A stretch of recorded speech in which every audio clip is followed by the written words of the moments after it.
Hey everyone, good morning or evening or afternoon, wherever you are. We have a huge day ahead of us, so I wanted to welcome you to Hello Ultra96, getting started with the ultimate SoC board. And today we have some amazing guests. So first of all, our special guest is Thomas Evanson. Thomas is the CTO of embedded software at Xilinx, and as part of that, he is in charge of all the embedded strategy there. Before that, he was CTO of Wind River for 7 years, and prior to that, he created the DAB data C and C++ compilers, and he received his master's in electrical engineering from the Royal Institute of Technology in Stockholm, Sweden. So welcome, Thomas. Giving us our workshop today, our 3 labs, we have Adam Taylor. Adam is, he's an FPGA expert. He has worked in FPGAs with everything from radar to safety critical control systems to cryptography and some pretty cool stuff with image processing. And he also blogs over at the MicroZ Chronicles, which some of you may have looked at or read. I hope so. And then finally today, we're going to have Robert Wolf from 96 Boards. Robert Wolf is a technical writer and engineer. He is also an open source evangelist, and he is a community manager at the 96 Boards, where he does a lot of outreach programs and educational programs. So welcome, Robert. He will be talking about 96 Boards at the end of this. And he also has a video podcast called 96 Boards Open Hours, which I hope some of you subscribe to. So without further ado, we have a packed schedule, and Thomas is going to be giving us a really great talk. So Thomas, go for it. Thank you very much. Let me switch over to my screen here. 1 second. All right, can you guys see it? So I want to talk a little bit about the Ultra96, but in doing that, also talk a little bit about the technology behind it, the FPGA or programmable logic, what that really means, and how you program that from a software point of view. Then, of course, later today, we'll go into all the different details on how to do it. I'll do more of an overview. So see if I can figure out how to switch to the next. Here we go. So the Ultra96 board is a relatively cheap board if you compare with other boards from Xilinx.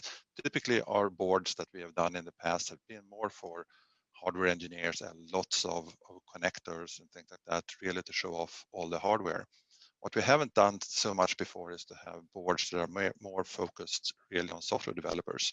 So this is really exciting that we have a board here that we can put in the hands of a lot of different people. And the way you program that then becomes a question, right? And what we've done here is that we've been making sure that you can program it in lots of different ways. One way is a way where you would be doing it just like with a Raspberry Pi or BeagleBoard or something like that, where you actually just connect to the board itself. You do your GCC or your make on the board. You can download packages and so on. We call that self-hosted. That's sort of the easiest way to get going. And there's a bunch of demos, so you can get going with that. We also support the traditional cross development. This is where you are on your laptop or your workstation, you compile the code, and then you transfer it over maybe on an SD card or something like that, and you boot up and so on. There you have more tools available. You can do more things than you can otherwise. Something that's fairly new for us the last couple of years is that when you program what we call the fabric or the FPGA, so maybe I should go over that first. There's the accelerators, the programmable logic on the board has lots of different names. So some people call it FPGA, field programmable gate arrays, or logic, or the programmable logic, or the fabric. When you hear those terms, people are really talking about the same thing. It's that part of the hardware that you can reprogram. So running at hardware speed, it will do new things depending on what kind of image you put on it. Traditionally, the way to program those things are by using hardware specification languages like Verilog and VHDL. And you can still do that. You can download our free tools, Vivaro, and do that if you know how to do it. A lot of software developers, though, have more of a background in C, C++, and Python and things like that. So what we've done is to make it easier for software developers to write code that you then can accelerate on the programmable logic. So we have a tool called SoC, and that's a tool that then translates your C code to something that can run in parallel. We'll see more of that later. We also have an open source project called Pync, and that's a way of using the FPGA from Python. And I'll go in a little bit and talk about what that really means. The nice thing with the Ultra96 board is that it's very quick to get up and running. You can just by plugging it in and connect to it, you can be up and running immediately without having to install anything. This is sort of in the self-hosted environment. Then the deeper you want to go, the more tools and so on you can download and experience that. So let's talk a little bit. Why do we need something like this? Well, what's wrong with the Raspberry Pi or the regular SoCs? So one of the things that we've been seeing, of course, since roughly 2007 is that what we used to do was just making the processors go faster and faster and faster. And that way we got more speed, we got more out of our processors.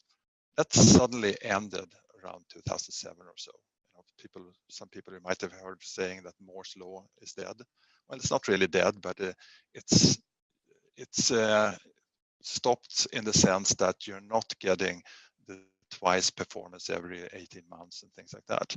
You still get more transistors, but even that has slowed down quite a bit. So we come to a place where if you want to have more speed, either you do multi-core, we've been doing that for quite some years, but even that is running out of speed. You can only do so much with a regular CPU architecture. So what's happening these days is instead that you have specialized accelerators for some of the workload, like video processing, like machine learning, AI, and so on. And of course, if you have something that's very specialized, yes, you can have on each processor, you can have a specialized chip, maybe doing video encoding, and people have been doing that. But what if you want to run a different workload the next day? That's where the FPGA, the programmable logic, comes in. You can change it from 1 day or 1 minute or 1 second to another, so that it's 1 second is doing your machine learning algorithms really, really fast, and then the next second do a video compression, for example. And you can combine different things. You can really build the hardware that fits your particular application without having to go and create a new SoC every time. That's really the power of the FPGA. So on the Ultra96, the brain of it, if you will, is the Sync UltraScale Plus MPSoC. That's quite a mouthful. Personally, I call it the MPSoC.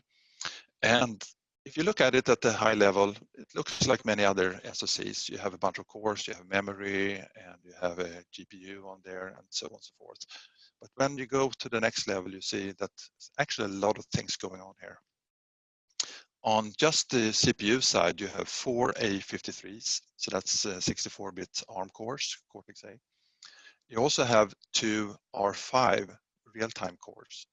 And the nice thing with that is that if you have an application where you really need real time and you don't want to have things like shared caches and things like that, that creates a little bit of a jitter in the latency, you can put those kind of things on the R5. Or perhaps you have some code that you need to safety certify, for example. It's much easier to put that in a separate context. So right there you have multiple subsystems where you can put your programs, if you will.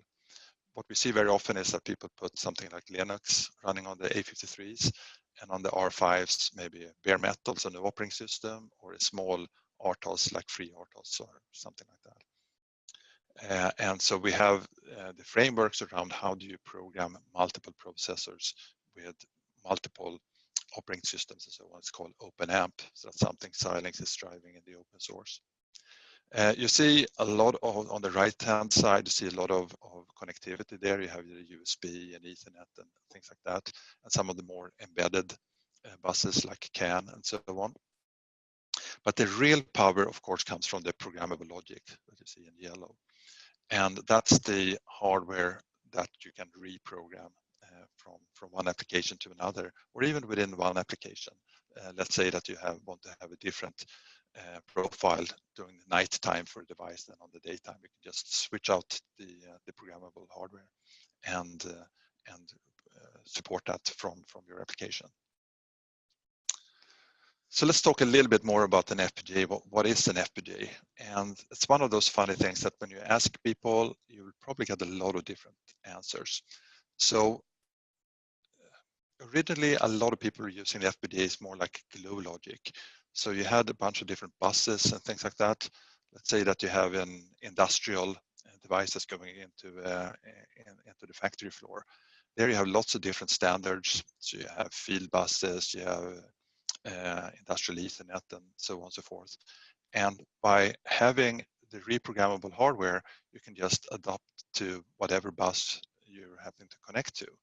So that's very useful in itself. So you can sort of get the hardware to glue into the external world. So that's one way of doing it. Another one is to use it as a really powerful DSP engines. So within the FPGA, we have some what we call hardened blocks. So we have hardened DSPs, so that's digital signal processing blocks. So this is not like the CPU-like DSPs that you might have heard from other people. These are more lower level blocks that can do multiply, accumulate, and things like that really, really fast. And you have lots of them. So you can run really big things in parallel. So in parallel, you can do thousands of multiply, accumulate at the same time, depending on the size of the FPGA. So people are using that to accelerate things, like machine learning, video compression. If you have an antenna signal coming into a base station, for example, and you need to adjust that signal, these are really powerful engines to do those kind of things. Other people, they're using the FPGAs just to simulate their ASICs, their hardware that they're building. So if you're going to build a new processor, for example, then you have these big boards with our biggest FPGAs on it, and you let the LUTs, what we call the lookup tables that you have in the programmable logic, you let them simulate the NAND gates and the NOR gates and so on that you have in your design, and you can get a really fast emulator from that. So you can do a lot of these different things, and very often you do a combination of it at the same time. We are focusing a little bit more on the accelerator part of it, because that's really what you can use from a software point of view here. And again, since it's hardware, you can do things in an extremely parallel fashion so that you can do a lot of calculations at the same time, which is really useful in lots of these workloads. So then the question is, how do I program that FPGA?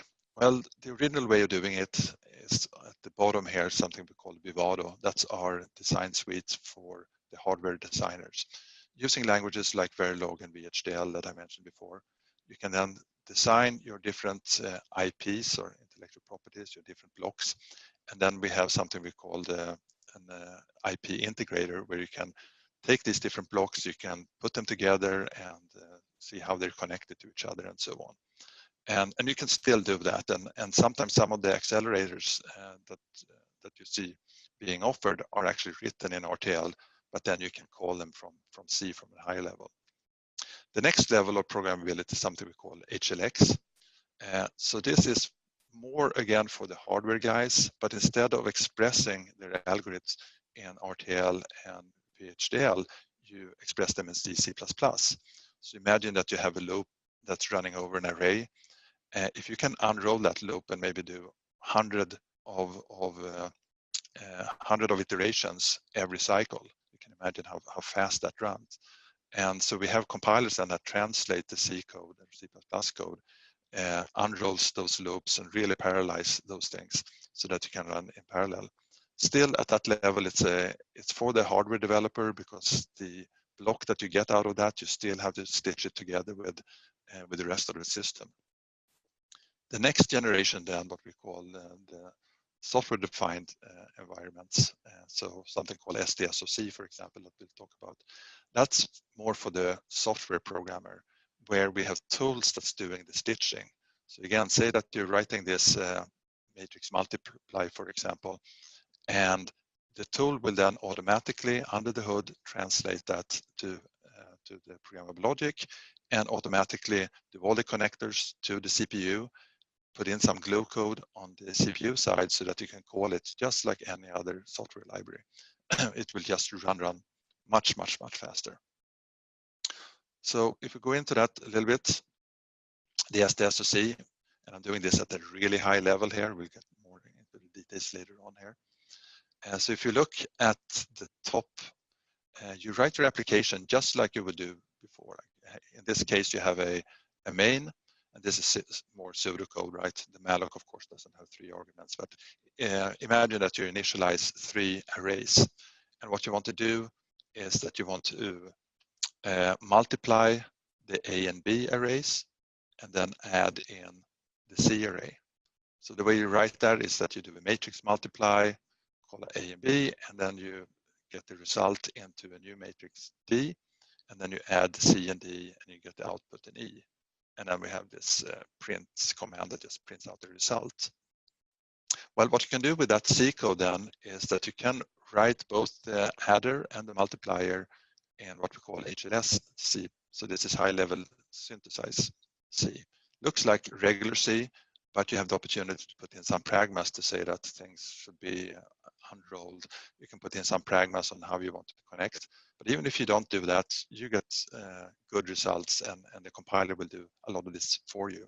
So typically you get started with regular C code, and then you start adding some pragmas and so on to get the real optimization there. And these blocks can also be written in VHDL. So maybe you have a friend that's really good at writing your VHDL or Verilog code. Then what they can do in our design tools, the Vivaro, they can create a profile and a signature so that automatically the tool will then provide a stub function for you to call, again, so it looks like a regular C function. So what you do with this code now, you have written the main program, you have written these 2 functions in C or C++. You just compile it. It looks like your GCC command, but it's a command for the SDSOC. It will automatically see that, the mmult and the madd, those 2 functions actually needs to be compiled by our HLS compiler. They then need to be put into our Vivaro suite and be placed in route and converted into the programmable logic. All that happens under the hood. So it looks like a regular compilation from you. And your regular C code, the main program, will just go through your regular compiler if it's GCC, for example. And then we have something called the system linker that will tie all this together.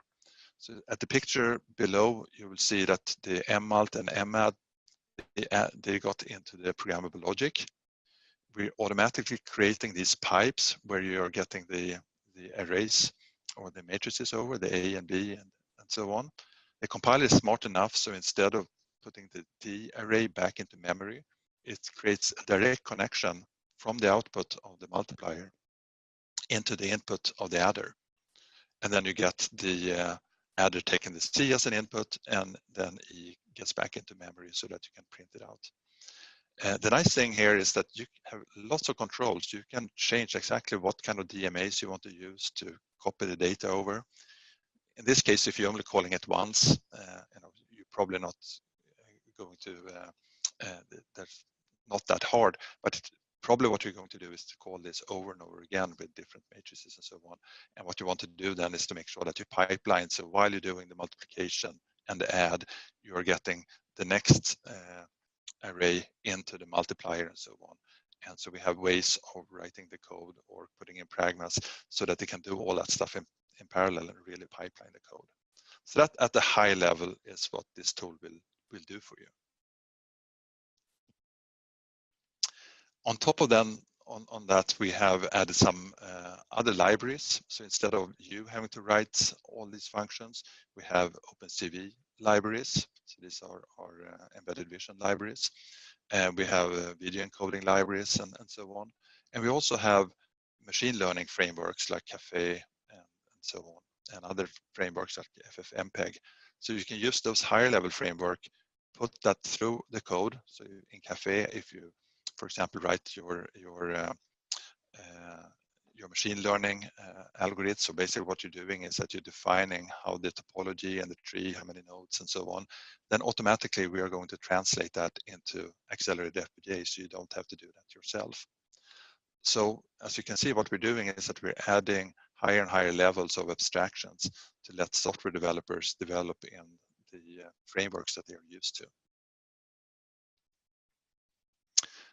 We do have another tool that we call PYNC. This is an open source project. And what this lets you do is really to abstract a Python programmer from the hardware. And we have something we call overlays.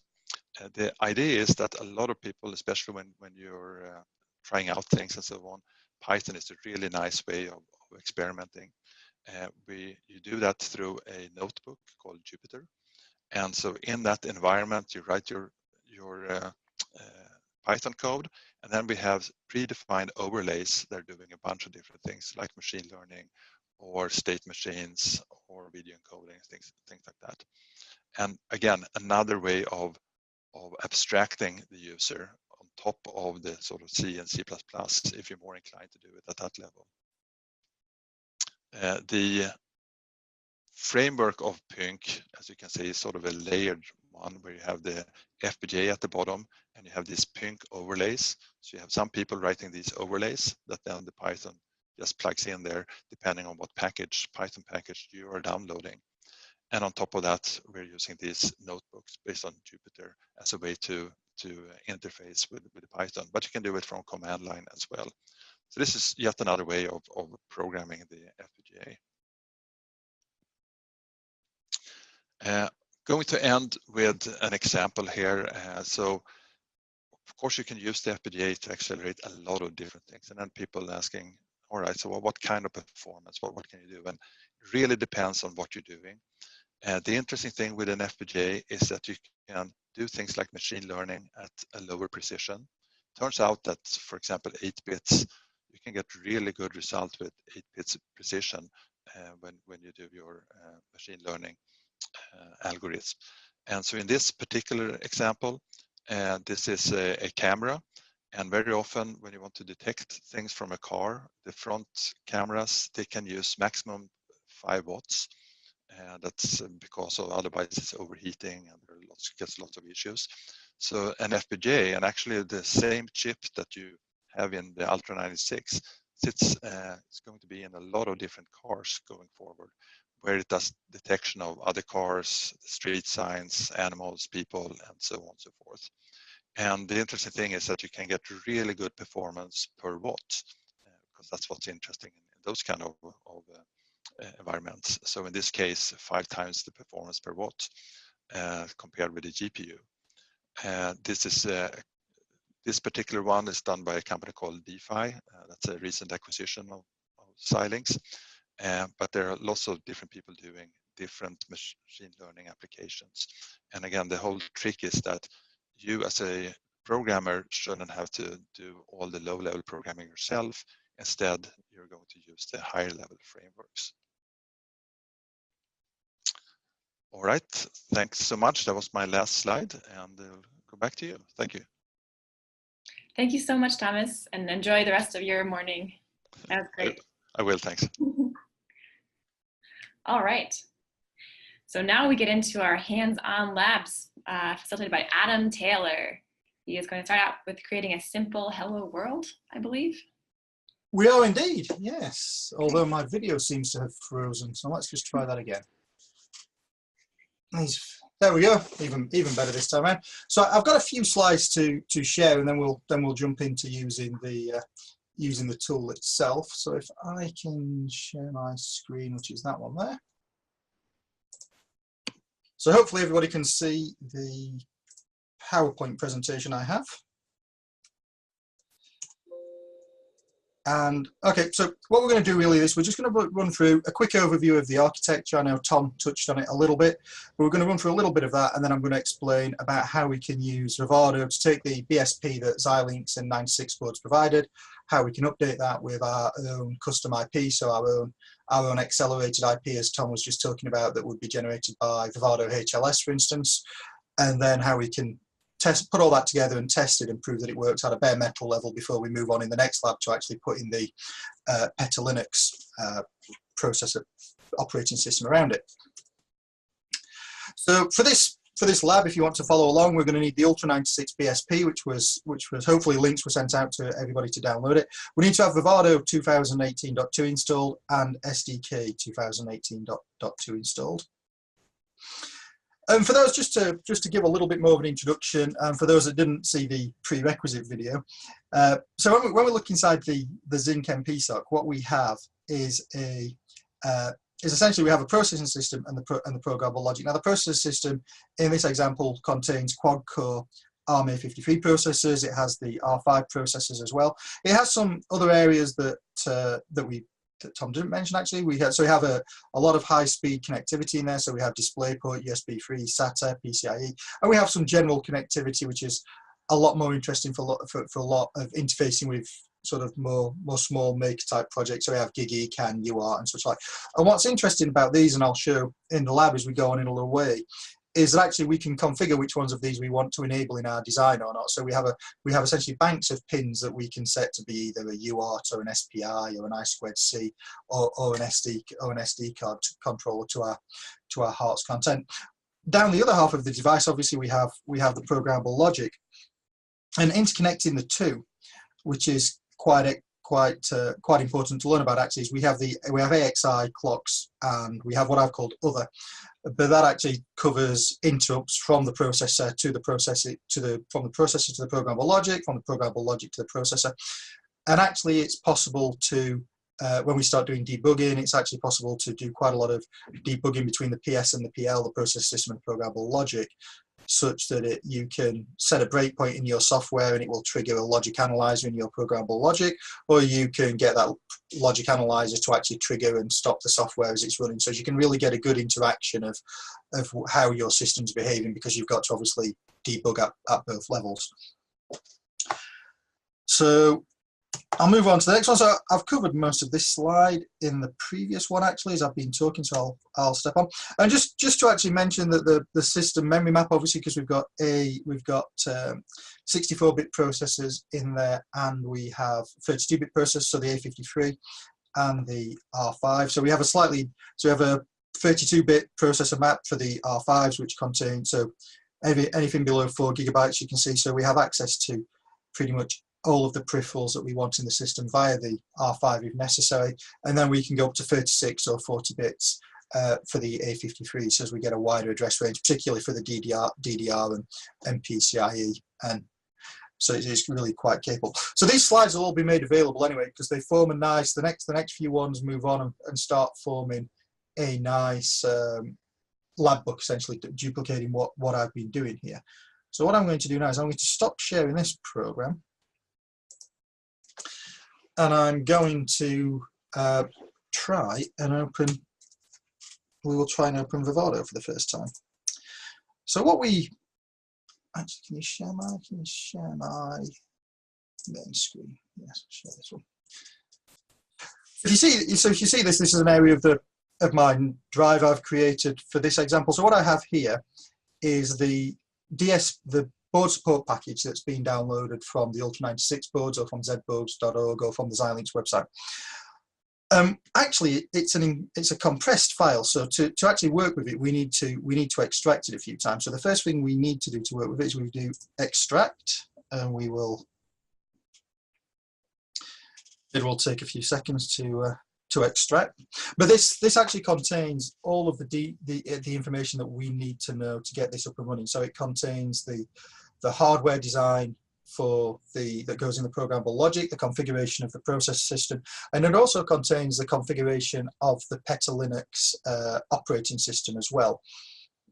So it's very important that if we want to use those settings in the PETA Linux operating system, so the Wi-Fi, the Bluetooth, and everything that's already there and just add on to this, then we want to be able to work with this BSP. So once we've extracted that, we'll find a new directory.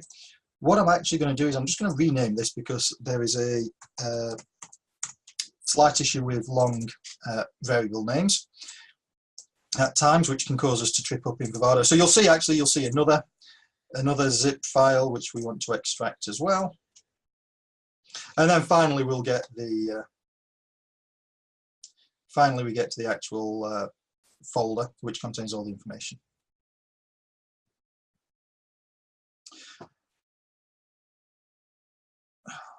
Always takes a few seconds to do the last little bit.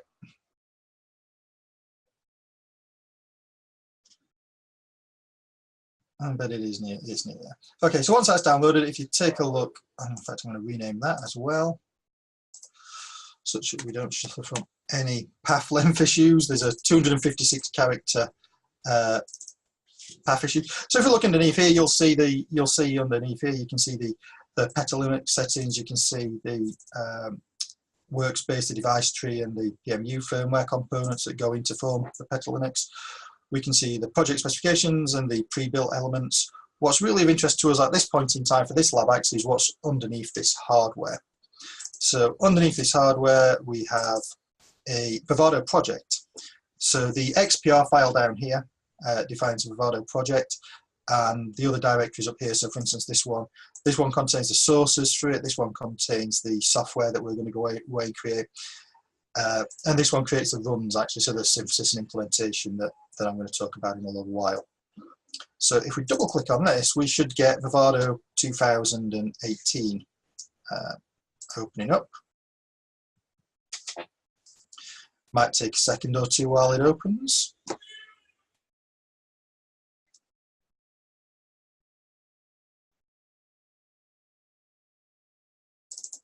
Like that again. We'll get two of them now. It's always the way. We have a Q&A.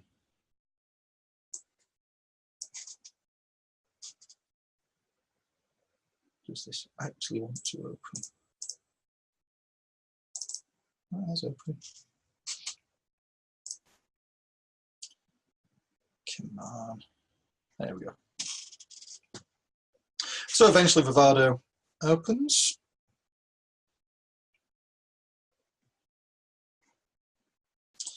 And as I said, we'll get two of them. So it'll take a few seconds to open the project.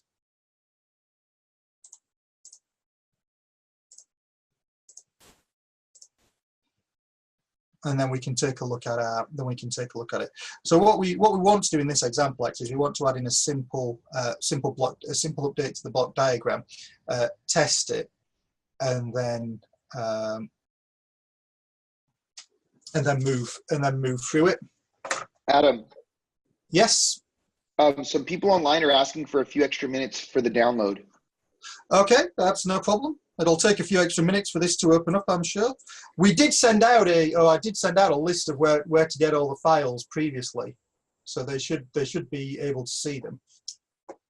But if not, actually, I have a GitLab with some of the stuff on it as well.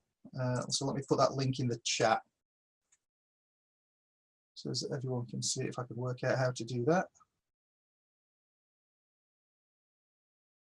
See that?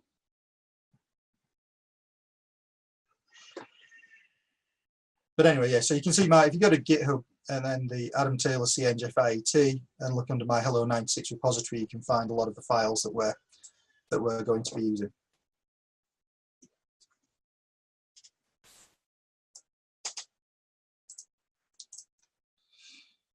So once Vivaro is open, this is a fairly simple example here. You can see in the initial version, you can see the project status. So you'll see the on-chip power it recommends, the confidence it has in that, the number of resources that it's taken, and the number of warnings and the current status of it. So you'll see when we open this one that it's gone all the way through to the end. It's in the right Bitstream Complete, which is the final stage of implementing a Vivaro project.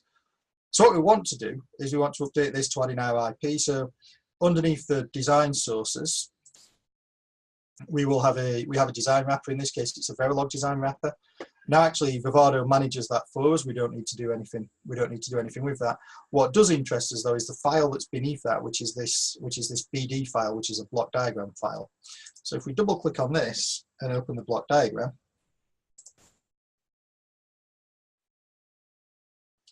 what you'll find is it opens, as it says on the tin, it opens a block diagram.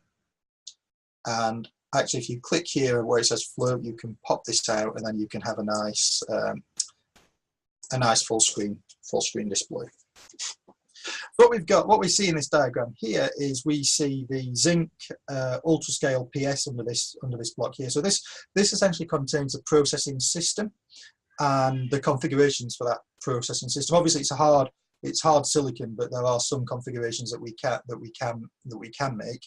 And then the rest of it outside that block is essentially within the programmable logic of the FPGA. So this UART down here is in the programmable logic and is memory mapped into the processor system memory space using this AXI interconnect here. So this is a master AXI interconnect. So the Zinc is the master, and we can also enable or disable master and slaves on the Zinc. Such that we can do that. So let's take a look at how we might want to customize this while a few people download their applications. So if you wait a few seconds, double click on this, it will bring up a dialog box eventually. Here we go. And in this dialog box, you can see the RPU, the APU. Now, there's not a lot of, obviously, there's no customization that we can do on that. But what we can customize if we want to, and we're not going to in this application, is we can customize the configuration of the multiplexed I/O, and we can customize and enable or disable a number of connections between the programmable logic and the processor system. So if you want to do that, you can click on this PSPL tab here, and then under here you can enable or disable master or slave interfaces. So if they have a C in the name, such as these ones, HPC or ACP or AAC, they are coherent. They are coherent to some extent. It depends upon the manner in which it's implemented. Some are fully coherent, some are and some are only I/O coherent. But it allows to provide a very detailed system, and then you can tick on these boxes here to actually check these boxes here to actually enable or disable the interfaces if you want to include it or not. We can also provide clocks from the processor system to the programmable logic. So these are our input clocks, but if we click on the tab here, we can see our output clocks. So they're called PL fabric clocks. So in this instance, we have all four clocks set at 100 megahertz. However, if you wanted to, you can change these to your heart's content and see what they change to. So we can run through that quite easily. We can change these. We have under here. So we have some. We can do some advanced clock frequencies as well. We can change interconnects and such like, but that's a little bit more advanced. And the other thing that might be interesting now is if we want to enable interrupts. Of course, we can enable interrupts from the PL to the PS. So we have a standard sort of interrupt bus that we can put in there, or we can cause the PS to trigger an interrupt to the PL if we so desire. And we can also generate fabric resets as well. So at the moment this is set for one fabric reset, but we can have up to 4 fabric resets. So one associated with each of the clocks. Now for this example, actually this first example, we don't really want to change anything here, but I just thought it was a good idea to actually explain and show what's going off in there. So if we click cancel on this, and then what we'll see is we'll go back to the original example. Now what I want to do actually is I want to add in a few IP blocks into this. And these IP blocks could be anything. They could be an IP block that we've created using HLS, or we've asked somebody to write using VHDL or Verilog, or they could come from the rather extensive IP catalog that that comes with Vivaro. So if you just click on this add button up the top, you'll get this dialog open. And in this dialog, you can see quite a significant number. You can scroll down. So if they're grayed out, then they're not available for this particular device, or not licensed for this particular device. But as you scroll through it, you can see quite a significant number of functions that we can use in our programmable logic. So what we want to do, we're going to add in some VRAM, because I'm assuming that everybody only has the standard sort of the Ultra96, and there's nothing, and they don't necessarily have the UART or JTAG extension for it.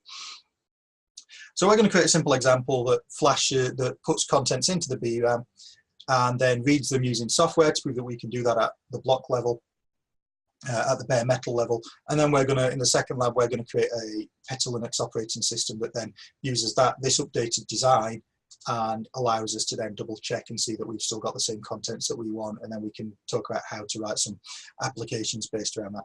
So to do this, we're going to type in VRAM in the top, and the first thing we're going to add in is a AXI VRAM controller. Now, an interesting thing to notice actually is we'll get this designer assistance available, run connection automation. We're going to use that in a minute, but not actually until we've put all the IP blocks in that we actually desire. So in this instance, we're going to just drive 1. So if we double click on it to customize the number of VRAMs it can drive, so we're going to change it to drive 1. And then once that's gone through, we're going to do another VRAM, and we're going to add in a block memory generator this time.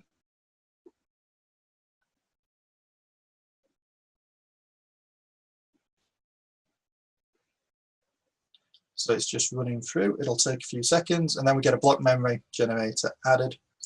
And what we want to do is, at this point, we've got the 2 blocks, and we can run the connection automation. So we don't actually need to.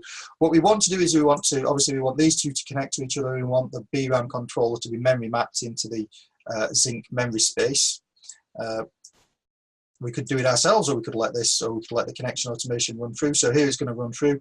It's going to connect the slave AXI interface, and it's going to connect the VRAM port. So if we click OK on that,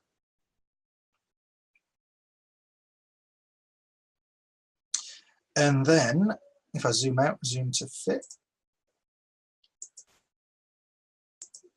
you'll see then that we have actually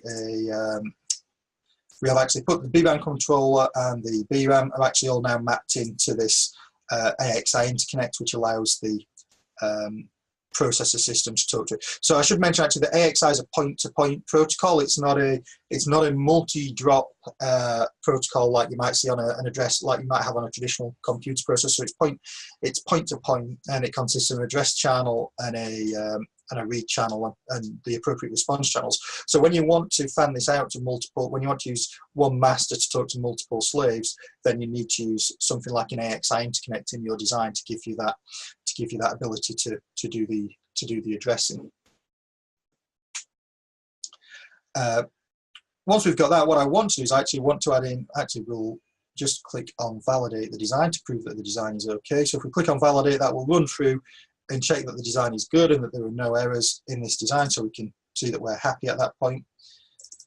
I want to click on the memory generator, and I actually want to change this from being a VRAM controller to a standalone controller, because I want to add in a preloaded memory file into this that we're going to read. So we're going to tick this, change this to standalone, and tick the generate address interface with 32 bits. Leave everything else actually as it is. And then on the other tab, we're going to tick on the load init file. If we click on edit, it'll tell us that there's no file available. Would we like to choose one? And the answer obviously is yes, we do. So it's going to suggest a name. It's going to suggest a name for us there. So we can just click on save, and we'll get this little dialog appear. And this gives us a memory. It gives us two arguments, I guess, to input. The first one is the radix, so we want to enter it in hexadecimal. It's easier to write it in hexadecimal. And then we obviously want to have a memory initialization. So this is the data that we want to initialize. And to do that, we're going to add in some data that I've cunningly prepared for those who are coming from the UK. It's here's one we created earlier. So this should give us a nice set of memory contents that our software can then check. And if we click on save, that will save that, and then click on validate. We will see that our validation is successful, and we can click on close, and then we can see that we have that file included. If we click on OK again. Now with this, actually, we're pretty much ready to go away and build our design. So it shows really this is a simple example in Vivaro, but it just shows you how you can add in IP and how you can add in functions, and you can drive it forwards and create it. So if we minimize this again, pop this back into the overall window, we can click on save because we need to save the block diagram, and you'll see up the top here that the synthesis and implementation has gone out of date. Now this is because we've added in new block RAM and a block memory generator. So what we need to do is we need to generate the new file. So we need to generate a new bit file essentially. If we click on generate bitstream, hopefully this will work. I've tried it several times over the last few days, but when you do a live demo, it always goes slightly wrong. But it should run through. You'll see it running through, and it's doing what's called out of order compilation. So that means that each block within there is compiled on its own, not as a top level one. That's okay. That's just a difference in the interface. So it means that each block's compiled on its own, and well, synthesized on its own. And then next time you change a block, it will only re-synthesize that block, and then it will stitch them all together. So it provides a much more efficient way of actually implementing the design. You don't have to keep re-synthesizing everything if you've not changed it.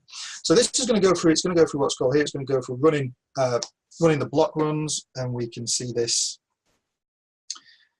under the out of context module. So you can see this down here. So you can see the new blocks that I've added in. And the crossbar switch because obviously the AXI interconnects change, so it's running through that as we speak. Now the output from this process is going to be a bit file that we can program the programmable logic with, but that's not all that we need, because we want to generate some software around that. So what we need is essentially we need to understand what drivers are in there, and we also need to understand the addresses at which our peripherals have been added in. So if we look on this address editor here, you will see the addresses here for the UART that was pre-existing, and the BRAM control, which we've just added in. So you can see this at address there, and you can see the address range. So we've only got a 4K address range for our BRAM because it's a fairly small BRAM. Now, when all this is run through, and obviously everybody's machine is actually slightly different. Let me see if I can just share the Dropbox link. That's here. So everybody's machine is slightly different, but it will generate what's called a hardware definition file. And in this will contain everything that you need. So if your machine's still going and it can't keep up, then if you go to this link that I'm about to pop on the Q&A tab, then you'll be able to go down and grab these and take it from there. So let's just pop that in there. So hopefully that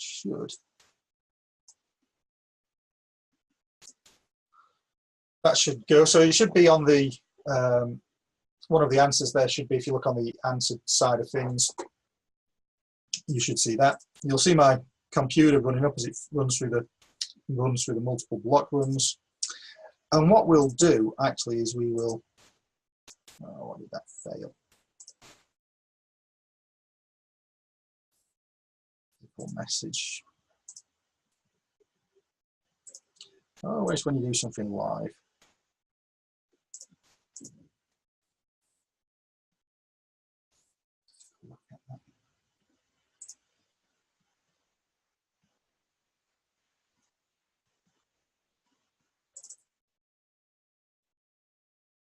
So this is the block RAM file. For some reason it didn't like it. So obviously we've set something up wrong there.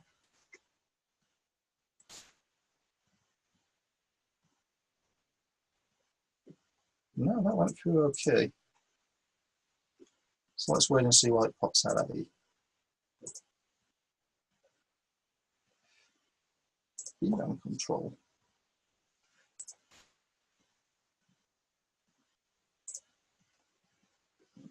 VRAM control, VRAM control, VRAM control.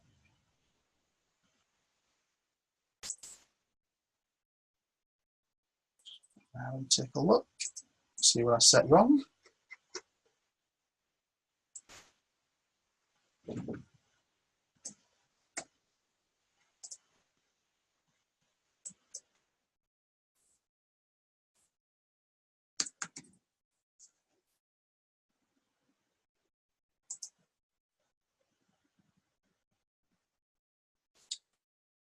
Multi-driven nets.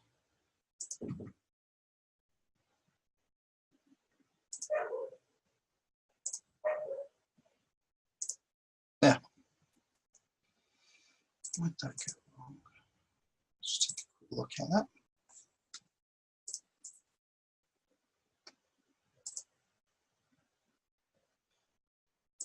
That's clock, that's reset. That's VRAM. Okay, so I'll take a look at that anyway. It did run through, and in the best, because we want to move through and we want to do the actually we want to do the software element of it. Stop us moving on. Here's one I created earlier that did run through to completion. No. And then we can take it from there.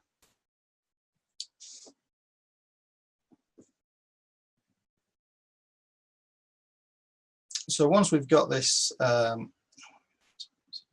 once we've got this complete and we've got it into the right bitstream complete, and let me open the block diagram up to show you that it's identical. Hey, Adam. Yep. Could you show us again importing the HDF file? The HDF file. We've not imported the HDF file yet. We've opened the project, so we've gone through the. So you want to show how you get the BSP opened up? Yes. We can do that. So if I go back to this screen here, hopefully everyone can see it. So you see the BSP doesn't really have anything. It's got a .bsp file name on it. So where can everyone find the BSP? So it was in the link is to in the slides, the prerequisites.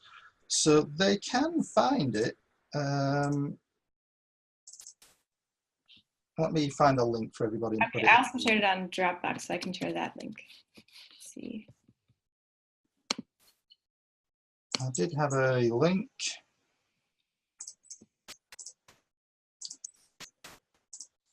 For the Petal Linux BSP somewhere.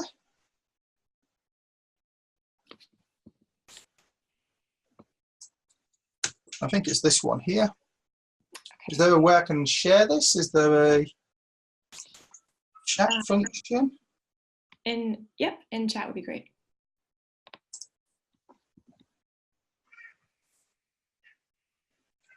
To all panelists and attendees. So I think you can grab the BSP from there. Thank you. All right.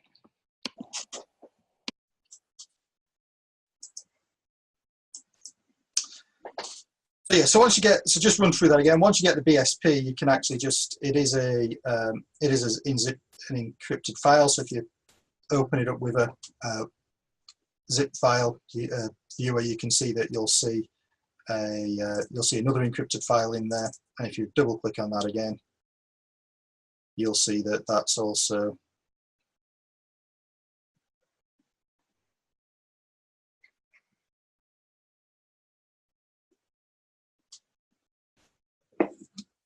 as that runs down, you should be able to see that that also comes through.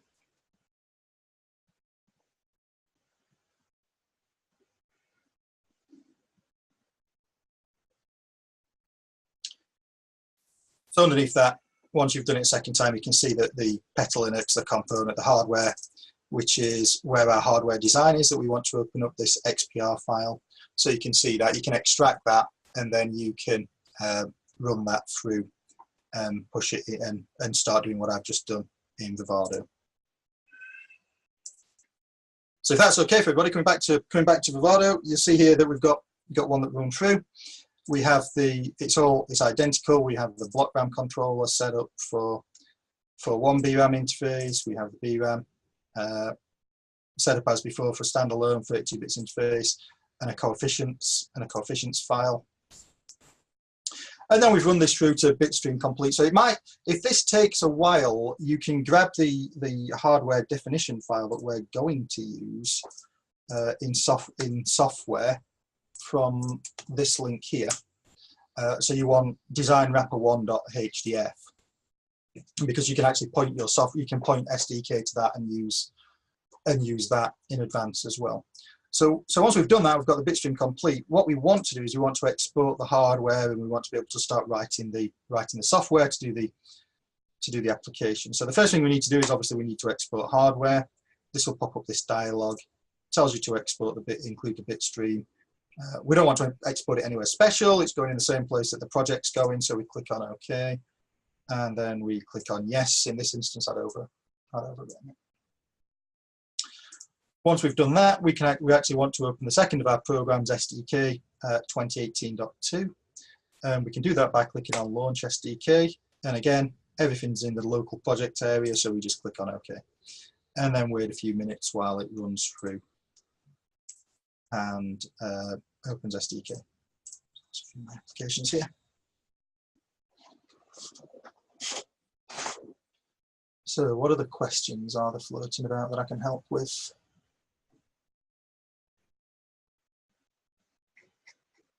While that loads. You see any questions, Monica, that could be that people are worried about? People are actually answering questions for us. So well, that's good. That's good. We want people to be engaged and answer questions Mm-hmm. So let's take that Actually, let's start this afresh, and let's take this HDF.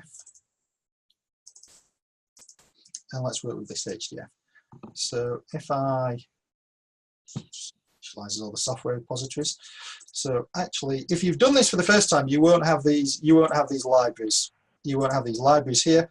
What you will see is, I'll close these. Oh, Peter Mill actually does have a question about independent OS on Ultra96. Maybe we can talk about that later. But so, yeah, I mean you can run. I mean the standard tools allow us to run sort of a bare metal application like we're going to show in a minute. We can run obviously we can run PETA Linux flow. Now PETA Linux allows you to pull different flavors of Linux through as well. It's not really an operating system, it's more of a tool flow. And we can obviously run FreeRTOS on here as well.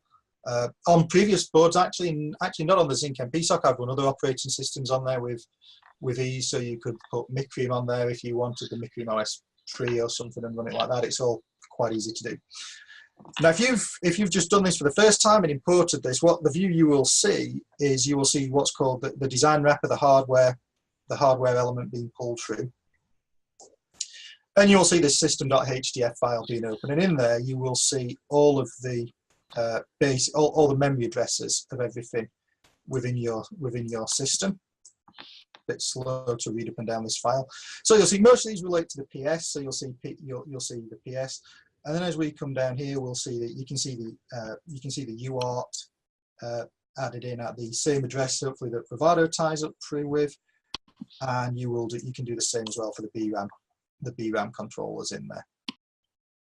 And this is our hardware definition. This is our platform definition that we're going to work with. Now, you don't have to wait until Vivaro has gone all the way through to generate a bitstream to actually start developing this. You can export the HDF at any point in time you want. Once you've got some IP blocks in there and such like to begin with your software development, you just have to wait until you've got the bit file before you can test it all.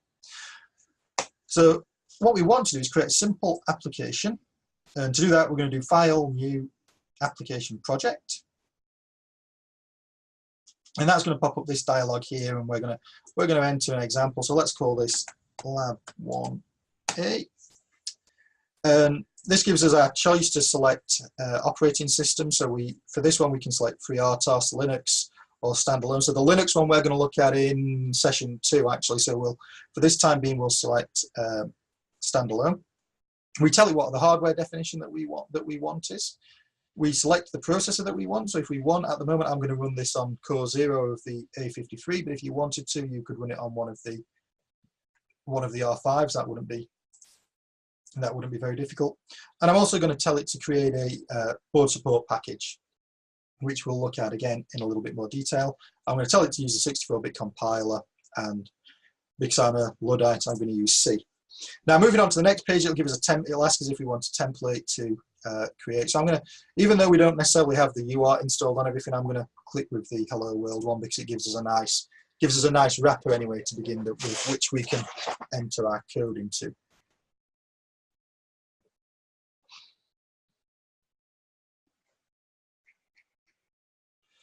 So once this loads up, what you'll see is what's called the system. Oh, it'll crash. Alternatively, let's do that.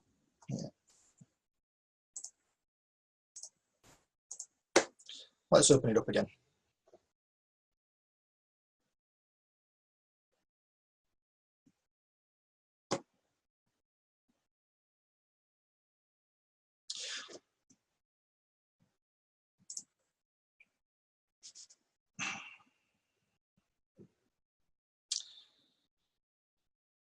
So while it's running through, so what we're going to do in this, so you get a board support package. The board support package contains all of the drivers that we need to know to use with Vivaro, to use with the peripherals that we've got in our design. So we can, what's gone off here?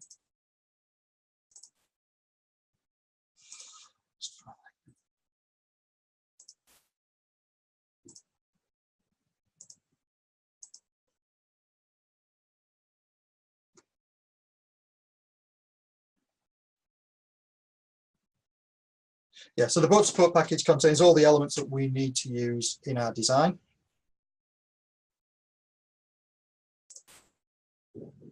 Let's move on to initializing software repository, so it might be okay now. So that contains all of the elements that we need to use, so all the APIs, the BSPs, and everything that we can pull through, and all the header files that we need. It's taking its time. There's a few applications now. So that gives us the ability to do that, and then from within that, oh really? Okay, let's ignore that. Right. So this comes through. It's going to give us our BSP, and it's the driver. It's the driver, isn't it?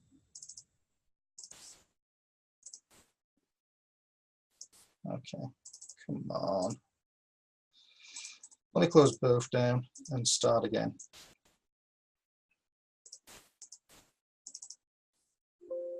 Okay, let's exit.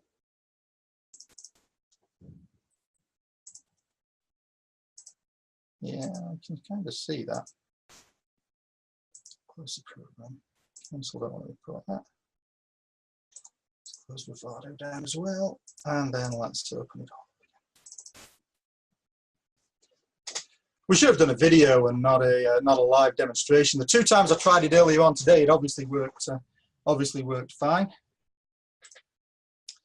And then you come to this, and it's a little flaky. So let's have a look at what other questions we've got in there. So I see Sammy Lynn asked a question: can we use SDSoC to target the Linux OS? You can. I don't know if it's released yet. So that one, I think I know there's an SDSoC platform available at the moment for bare metal, and I think maybe FreeRTOS. I think there's a Peta Linux version coming over the next few months. Let's get the image of the event. That's Wi-Fi working.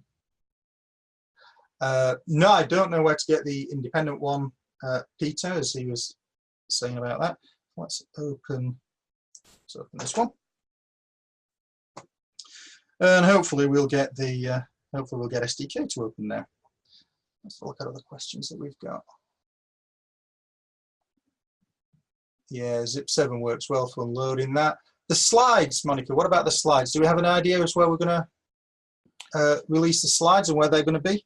Yeah, I think a Dropbox link would work for everyone. Okay. So hopefully, fingers crossed, this is going to work this time.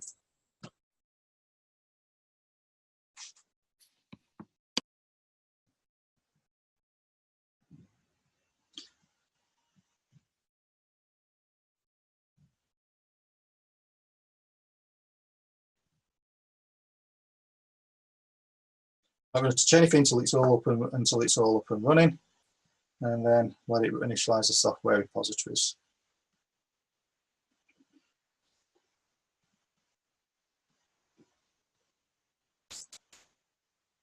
Okay. Oh, it's not going to close. Come on. I'll tell you what. We'll take a quick look at this. We'll take a quick look at the software application anyway that we have, and then we'll take a quick break, and maybe I can reboot mine. We can take a quick break early, and I'll change the machine. I have an example working that I can demonstrate, but it seems that let's take a look at the task manager. Actually, see if there's anything Eclipse related in there.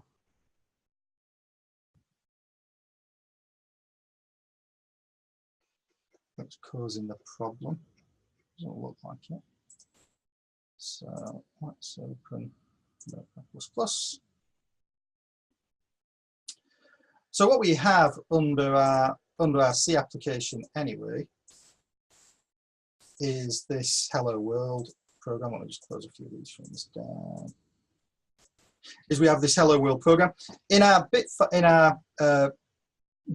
When our BSP gets generated, that will create a XGPIO SPS, which is the GPIO for driving the processor system GPIO that connected to the MIO, as I showed earlier on, and it will also create a BRAM.h, which is the API for the BRAM. Now, we also want to do in this example, because we don't have a UART or anything, I'm just assuming that you just have the standard the standard Ultra96 here.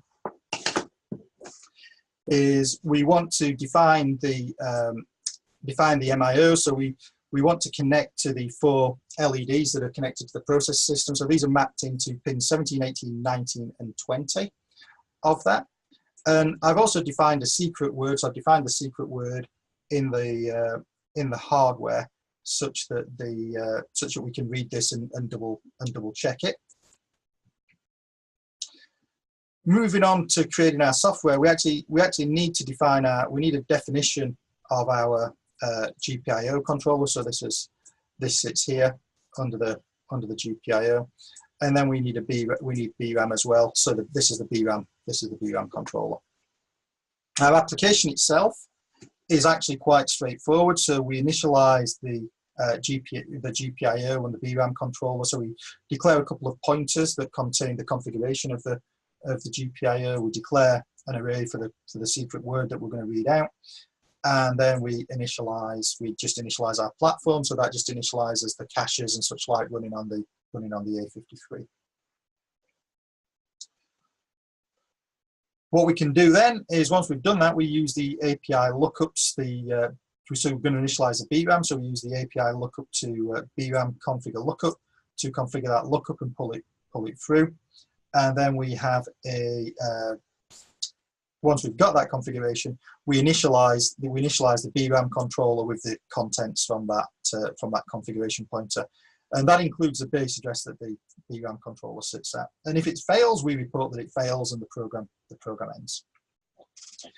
Once we've done that, the next thing we do is actually we loop around 8 times, and we read from the BRAM register. So we use this function here to read from the BRAM that's in the programmable logic. So this is just memory mapped using an AXI interconnect. It just reads, it just goes away and reads these data. This is the base memory address for that data that we need to read from. And then this is the offset that each one gets. So each one essentially gets an offset of 4, such that, because it's a 32-bit addressing system, so each memory increment is by 4. We then do a similar thing for the pointers. We set up for the GPIO, for the PS. We set up the PS, we do the lookup, we get the data there.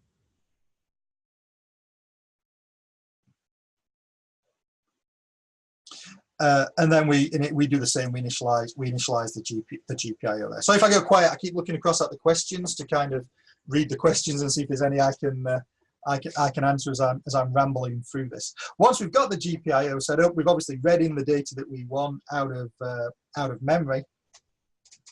And what we want to do is we want to be able to drive these in a slightly different way. So we run the set direction. So the GPIO can be an input or they can be an output. So we set the direction of the pin to be an output, and then we enable the pin by setting the output enable. And we do that for all the 4 LEDs. So the 4 LEDs we're talking about are the ones that are sort of sat down here. And then we have a really simple loop. Essentially, this loop will just run round, and it will, if the secret word is correct, it flashes the LEDs in one pattern, and then it sleeps at the end of it. If not, it goes round and it reads them through in a different. It flashes the LEDs in a different pattern. Now, what we need to be able to do once we've created this application, we've compiled it, and obviously I'm showing it in Notepad here. What we need to be able to do, actually, we'll try it one more time with Eclipse. We need to be able to create what's called a first stage bootloader. So let's take a look if I can run it up independently and not through Vivaro. So what we need to be able to do in SDK, I created a new workspace as well. What we need to be able to do in SDK is create the bootloader. Oh, that looks much better. So this is the example that we're going to use for the lab 2 actually. So I'll just quickly switch the workspace to a different one, to the one we were working in.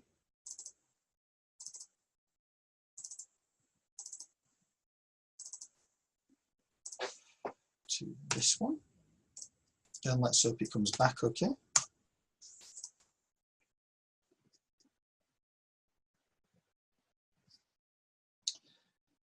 Just going to open it up back up again. So once we've created our software application, we need to create a bootloader to bootload it and to run it in. So that bootloader is actually going to run through the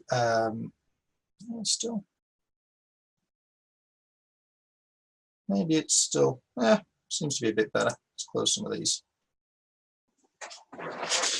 It doesn't look very good. It doesn't look like it's going to do it. So I'll recreate it from scratch. It looks like this has corrupted it somehow. The wonders of a live demonstration. Yeah, let's close that and just do it from the. Bear with me 2 seconds. Let's SDK.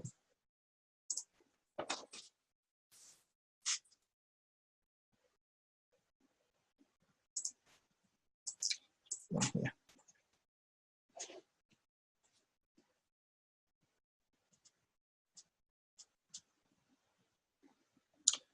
So what we'll do is we will do, and you don't need to do this on your system, but I'll just pull in that hardware, the Xilinx hardware, platform specification. Hardware.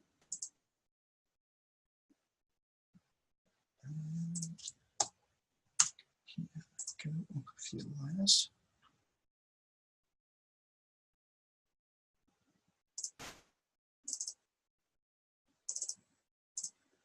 Pull in this one.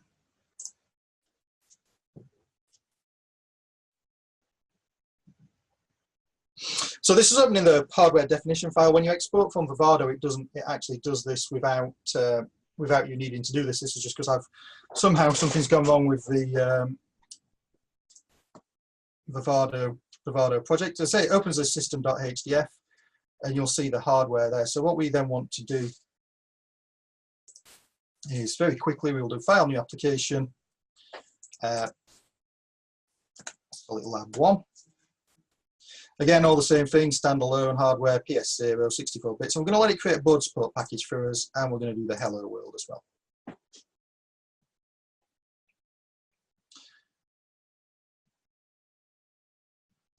And for the person that said it's going so fast, it's difficult to catch up, I do apologise about that. There's just a lot of ground to cover. So what I'm hoping is that the sort of, you can look back at, it gives you a good idea of the flow. You can take the slides which I've created, which are actually quite detailed step by step, and you can come back, and obviously you can come back and ask me any questions that you've got as well if you want. If you get stuck at any point in time, then I'll make sure that I supply my email so you can come back and ask any questions, or Monica can do that.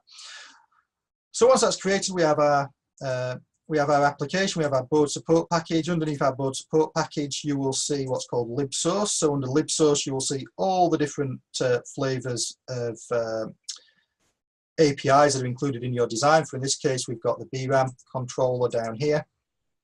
And under the include, the most important one that was actually just highlighted there is this one, so xparameters.h. So this one really defines at the bare metal system every configuration of your processor. So it defines all of the memory maps, all of the locations for everything. So it's this file that you can use to pull all the definitions out of to set up your system. So back in our Hello World application, that's the Linux one. So we'll close that. Back in our Hello World, we need to look at the source. We'll open the Hello World one again. And actually, we will just delete that. And if we come in here, we'll just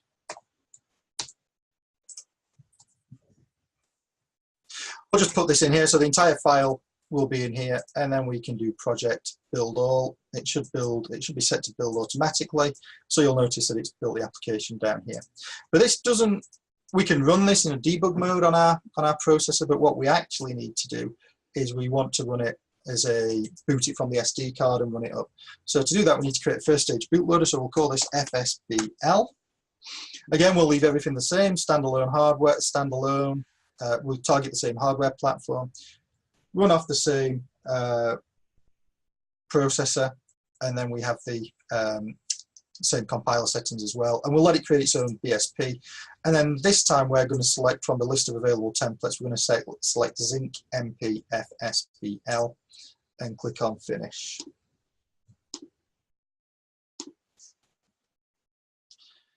This take a few seconds to run through, and it'll create as a new application. It'll run through and it'll compile. Take a look at the questions.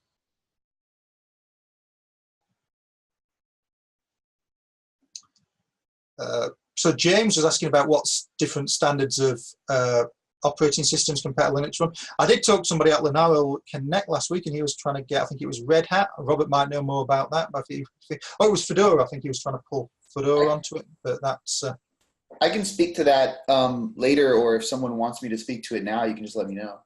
I'm answering. No, I was just answering. While this was building, I just thought I'd answer a few questions and see what. Yeah, I'm trying to answer these questions as quickly as possible. There's so many of them. Yeah, Terry said you might want to try pull away the SDK workspace and recreating it. Yeah, it's obviously corrupt. I don't know what's gone off there with it.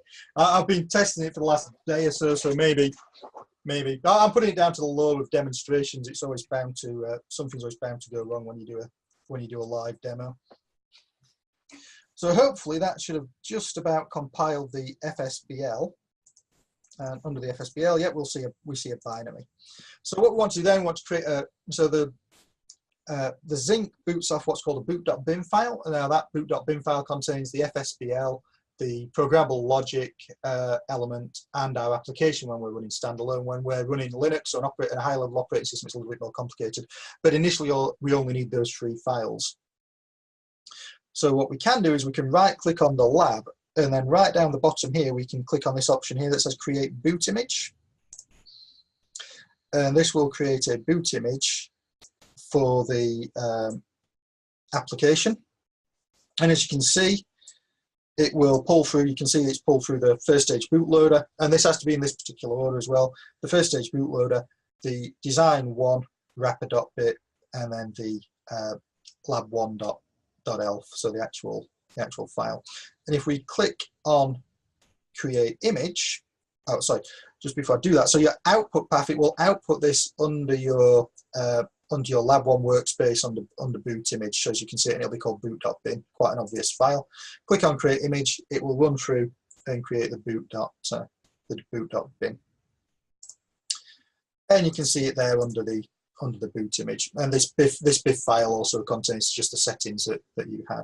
Once we've got that, we're in a position that we can transfer that onto our Ultra96, our SD card, and try doing it. Now, our SD card actually has got a number of different things. So when you first look at your SD card, if you look at the image that comes with the Ultra96, you'll notice, although yours won't say old in front of it, you'll notice it says boot. You'll have a boot.bin, an image, and a device tree. So I've actually just renamed those old at the moment. These are a few other examples that we're going to be talking about. So this is the boot.bin that we're going to be using today and for this example.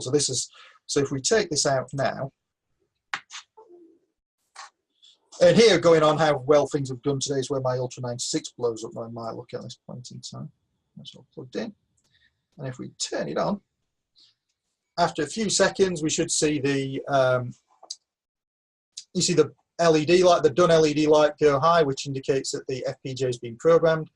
And then maybe you can see the lights alternating in sequence, one to the other, which shows that it's actually found the correct contents in memory.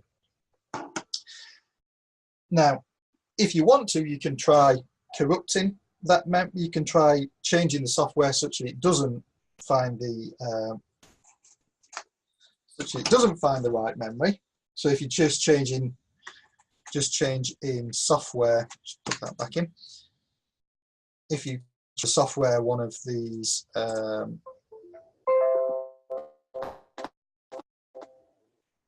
like that, did it? So if you're just changing software one of these words to be a slightly different one, I did it earlier on because we don't want to boot it through. And then if I rename this to just boot, and I've can't do that. Can do that. I don't need that one anymore. And then rename this to boot. And then we can take a look at how it behaves when we do the if it's got the wrong files in it. So do that, turn it on again. You'll see the file, my video stopped for some reason, stop video, start video. And you'll see this time differently the lights are, because it's picking up the different code, because I've changed it in there, it's the LEDs are flashing in a different manner. So that's a really simple introduction, and it's taken about an hour, even despite the few bugs that we've had along the way with the tool chain. So that's a really simple example of how to go away and create a how to create a Vivaro design, and then actually how to export it into SDK and write a simple software driver such that you can control it. Now that's really important because along the way you might, if you're working at this level, you're going to want to create high level operating systems. You know, you're going to want to implement Linux, which we're going to look at next. But you need to be able to, before it works, you need to be able to ensure that there's no issues in the hardware, there's no issues in your design, that everything's working as you would expect. So that provides you the ability to then go away and test it using a bare metal approach. What we're going to look at in the next session, I think we're going to take correct me if I'm wrong, Monica, but I think we're going to take a 5-minute break, and then we're going to look at it in the next session, and we're going to take that same design from the hardware. We're going to take that same hardware design, that same bit file, that HDF file, and I'm going to show you how we can put a Pedal Linux wrapper around it. We don't quite have time to build the Pedal Linux example because it'll take more than the hour to actually just do the compilation and the build. But I'm going to show you the steps that are involved and some of the elements that are involved in that, such that we can be sure that we have updated hardware in our Pedal Linux design that's got the same contents in it. So we had a few snags there with SDK, so I apologise for that. But apart from that, I think it's gone relatively easily to show you how to actually get this up and running. So I'll try to answer your questions, and we'll convene again, Monica, in how long? Do you want to answer some questions during the break? I think we should do like. I can do. If anybody's got any questions, I'm happy to hang around and try and answer some questions. So David, there's a David Escalante's got a question. Name of the SDK IDE and version, please. So it was Vivaro 2018.2, and that comes with it the Vivaro SDK, Xilinx SDK 2018.2. Actually, if you look at the prerequisite slides I provided, I recommend that you actually install SDSoC because that comes with everything, and when you get the Ultra96, you've got the license for SDSoC anyway, so you can start learning with that as well. What other questions do we have?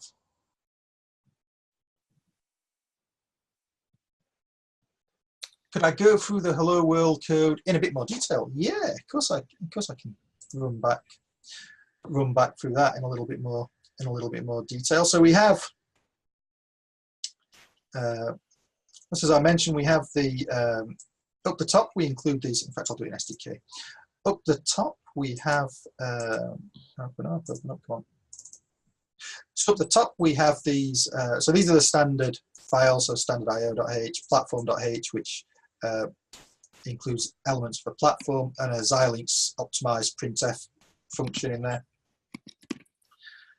We have a GPIO. We have the GPIO example. So if we take a quick look at that, actually, open declaration.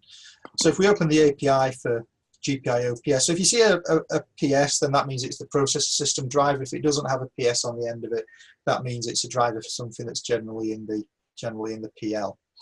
So if you take a little bit of a look into this, you can see it defines a number of types that we might want. For instance, we might want to define interrupt types on the GPIO, so whether we want to trigger an interrupt on the rising edge or the falling edge or both edges. The banks of the pins, so the 4 banks at the pins, the 4 MIO banks that are provided on the processor system, and the size of these. And then obviously this is all written for the this is all written generically for the Zinc or the Zinc MP-SoC, so it has the ability to work with either the 7000 series device or the MP-SoC device. There's the configuration. So here it defines things like the configuration. So we have the configuration, which contains just the base address and the device ID. Now the base address and the device ID are defined within. Let's find it down here. X parameters.h. So if I go in here, GPIOPS. If you come down and look in X parameters.h, you can see that there is a number of well, it says it's got 1 instance here. It gives it a device ID of 0, and then it tells you the base address and the high address. So this relates to the, actually, because it's in a PS, it's in a fixed memory address, but if it was in the PL, so if we look for the VRAM controller, so if we look for the VRAM, you can see that again, there's only 1 of them in there, so it's got a device ID of 0, it's got a 32-bit data width, and then you can see the base address is the address that we're going to be looking at, that we're going to be looking for as well. So it's all in there. It's so that file is what you use to sort of pull it all through and set it all up. And then we have the obviously we have the definition. So these are the type definitions for the VRAM and the GPIO. So we could go and look into this. So open declaration. So if you right click on anything in SDK, you can click on open declaration, then it will take you to the relevant element of it. So you can see that there's a config. The actual device itself contains the configuration information, so it contains all the information on what the device ID is, the data width, whether you've got your error correction set up and such like, and obviously it's got the base address, the low base address, and the high base address, and most importantly whether the device is ready. So we have that. Once we have that, we call these generally the structure within, when we use any element, any driver, whether it's in the PS or the PL, is we go with we do a lookup on that device, the device ID we want to get the configuration for. store that in a configuration pointer, and then initialize, and then use that to actually initialize the instance itself. And most of these functions are provided by the BSP that gets generated by SDK. And then pretty much once we've done it, we're down into the code of it, and essentially we're just reading and writing using functions that are provided by the API. So if you look at the BRAM read reg, for instance, we can go with that one.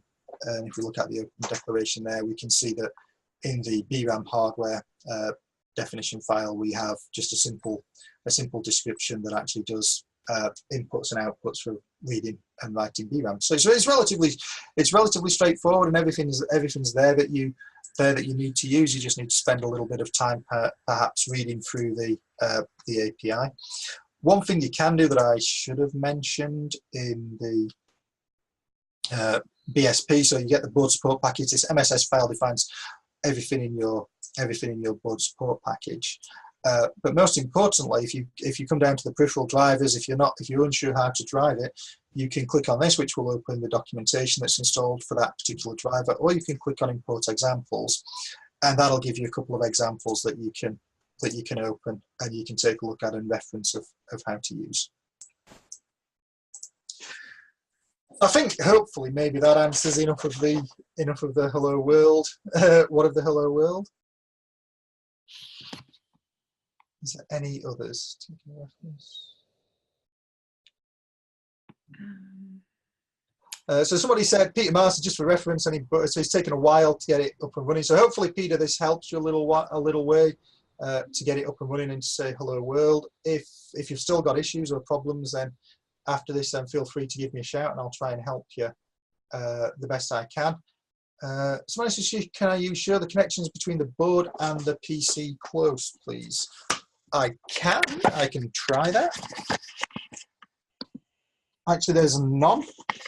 So if you can see the board here, so all it's connected to is the. It's gone really wrong now. All it's connected to actually is the power supply here. Any programming was done via transferring data onto the SD card and running it that way. So in the next, I did it that way because I wasn't sure that we could assume that everybody had got the JTAG or the UART pod. So that's why we did a flashing LED example. In the next application, though, we are going to look at how we're going to certainly be connecting to the board, but we're going to connect to it using wireless, because we might as well exploit the Wi-Fi capabilities of the Zinc.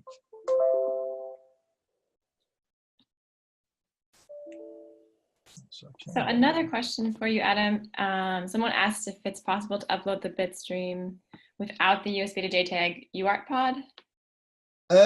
So yes, you need to create the application. So you need to go through the stages I showed towards the back end of this application, where you create the first stage bootloader, and you create that first stage bootloader and then transfer it onto the SD card, and then put the SD card in the SD card socket on the Micro Z, on the Ultra96 and run it up. Obviously, you need to make sure that the jumper settings, I think there's standard RNA, but you need to make sure that the two little jumper settings, I don't know, so just here, they're set for SD card and not for JTAG, and then it should just boot and start running through. Oh, and also, so if you have question and answers, just if you arrived late, there's a Q&A at the bottom. You can ask your questions there. Raising your hand, the way to answer those questions are actually to allow you to talk. It looks like you have questions. I'm not sure if you want to get into the hand raises now, Adam. Into what, sorry? So we can let people ask questions out loud by letting them. Yeah, I honestly don't mind people asking questions. I'll try and answer them the best I can. Okay, looks like we have who's raising their hand. All right, Peter Maas. You're on, Peter. Oh, unmute. You're currently muted, Peter. Oops. Unmute. Hey, hello, can you hear me? Yeah, there you are. Yes. Okay, so my question is, I just want like an independent Ubuntu running on this, instead of going through all this, because this is like, it took me like an entire week. I couldn't even get a Hello World running. I mean, first of all, this doesn't run on Mac. I mean, there's just a lot of there's just a lot of STK problem. Is it possible to just get the Ubuntu running on the board, like, and then go from there? So if you download, I mean, Robert might know a little bit more about some of the other flavors of Linux that are being ported onto it, but certainly if you download the BSP and put an image of BSP on your board, then that gives you a full, the full PETA Linux stacks there working. You've got a Linux build on there, and you can start adding to and working with it. So you don't need to go through this to get that PETA Linux up and to get the PETA Linux or anything up and running. This is really just showing how to go through and how to update the if that BSP is not sufficient, if the hardware is not sufficient, and you want to add in more acceleration into the programmable logic. But the thing is, is there any just an image, Ubuntu image run? It's like for Ultra96. I pretty much went through almost every link possible that you can find on Google. And there's only one that's running basically using the default. The last time just a sample app they ran last time, and that one does not even have Wi-Fi driver running. And trying to get a Wi-Fi driver, and it's still nothing basically runs. It's just like is rather very difficult. So if you just bear with me 1 second, I'll find you. I will actually find you the. Actual image? The actual image that I'm using. I have it on my machine because I downloaded it this morning, but it's quite large. It is actually. Yeah. So let me ask you a question, Peter, real quick. So are you like set on Ubuntu, or are you just trying to say like any Debian based? Any Debian based will be fine. Ubuntu will be great if I can just get that running. Yeah. So I mean, I'm not sure. Is there a package manager for the Linux image that's offered by? Yes. So you can use. And we're going to look at that in a minute in the second one. But you can use Smart to actually do it. So you can't do the. I understand, but the thing is, all the other libraries I'm trying to run simply don't run with Smart. It has to go through get. The target that finding the target sample that basically runs the entire Ubuntu. So let's open up chat. So I'll put it in the link for everybody, so hopefully everybody can see it. But if you go to the Zboard page here, there's a link, uncommonly enough, called Restore Ultra96 micro SD card image to its factory state. And I'm pretty sure that one is, once you've gone in and registered, is the one that gives you the one that's the factory restore. It gives you I think it gives you the image that you've got that will start running with it. So I believe the factory restore. Let me see. I believe that one doesn't really do anything, because that one just to basically go back to the one that you start with, which is just a little web app that you can run. So that's the one that takes you back to there. Oh yeah, but I'm talking about the actual like Linero Ubuntu that's actually running. If you go to the so real quick, Peter. So what I would recommend right now, the Ultra96, as far as I know, they're putting in very big efforts in making sure that the board as well as the SoC is upstream. This means that the enablement for various operating systems is going to kind of start opening up. We already see people, in Red Hat, Fedora community working on enabling the Fedora operating system. You should. I mean, I'm not sure if you can, but you should be able to just boot mainline Debian. As far as I know, have you tried that? Yeah, you can, because the entire system it runs a little more different than normal images. That due to the fact there's a little boot image, as well as I don't even know where the rest of the image is. Like the rest of the SD card is not even running for some reason. Yeah. So did you join the 96 board Slack by chance? I'm joining right now. Yeah, I'm in there. So if you join there, I'll pair you up with one of the 96 boards engineers, and we'll try to get you settled. Yep, I'm in there right now. Okay, great. Is this a water cooler channel? Water cooler channel, but I'll add you into the Ultra96 channel. All right, thank you. Okay. So shall we make a start with the second session then, and take a look at how we can go about creating a PETA Linux operating system based on the hardware that we've just exported.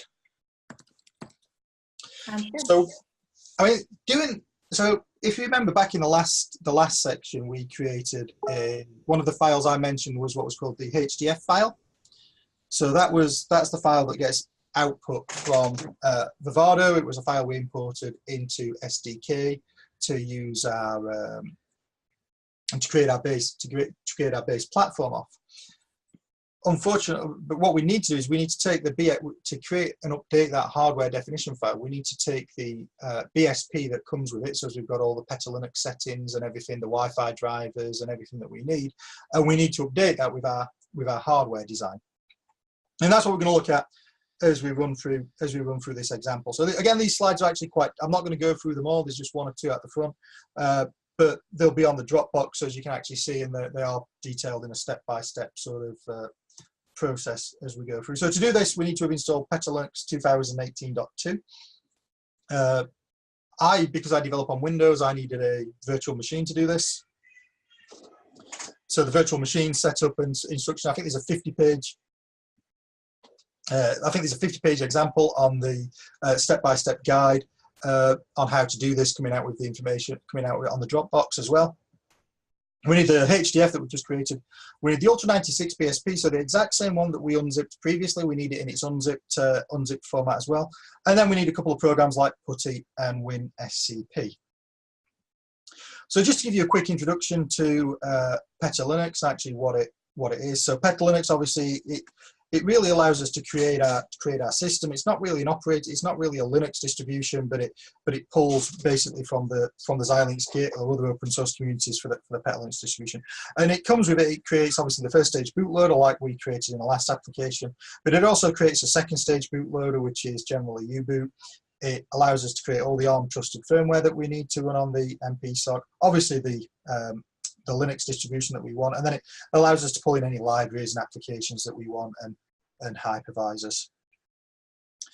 So I guess pretty much most people on this course will actually know a lot more about probably about Linux than I do about memory space and drivers. So I'll not jump running through the next few slides, because actually I think it's more important that we do the hands-on. But for those that don't, they're all there documented.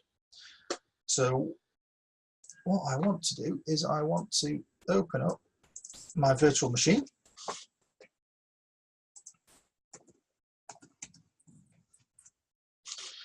So here's one I created earlier in the best Blue Peach edition. So what we have on here, so I created a shared drive so as I could transfer information to and from my to and from the Linux virtual machine.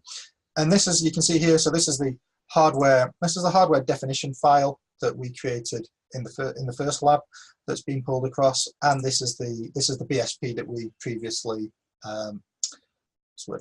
unzipped and such like. But this time actually we're going to use it just in its raw form here. So to do this, we're going to use it. It's a lot of it is actually command line generation. The first thing we want to do actually is we want to create a Peta Linux project. So we can do that. I have a few commands already typed in here, ready to go. Zoom out so you can see that. So we can do this by using, if we have so once Peta Linux is installed, we can use the command line Peta Linux -create. We're telling it the type we want to create here by the -T. We're telling it we want to create a project, and by the -S we're telling it that we want it to pick up and configure that project based around the Xilinx, based around this BSP that we all downloaded and worked with early on. So if we hit enter here,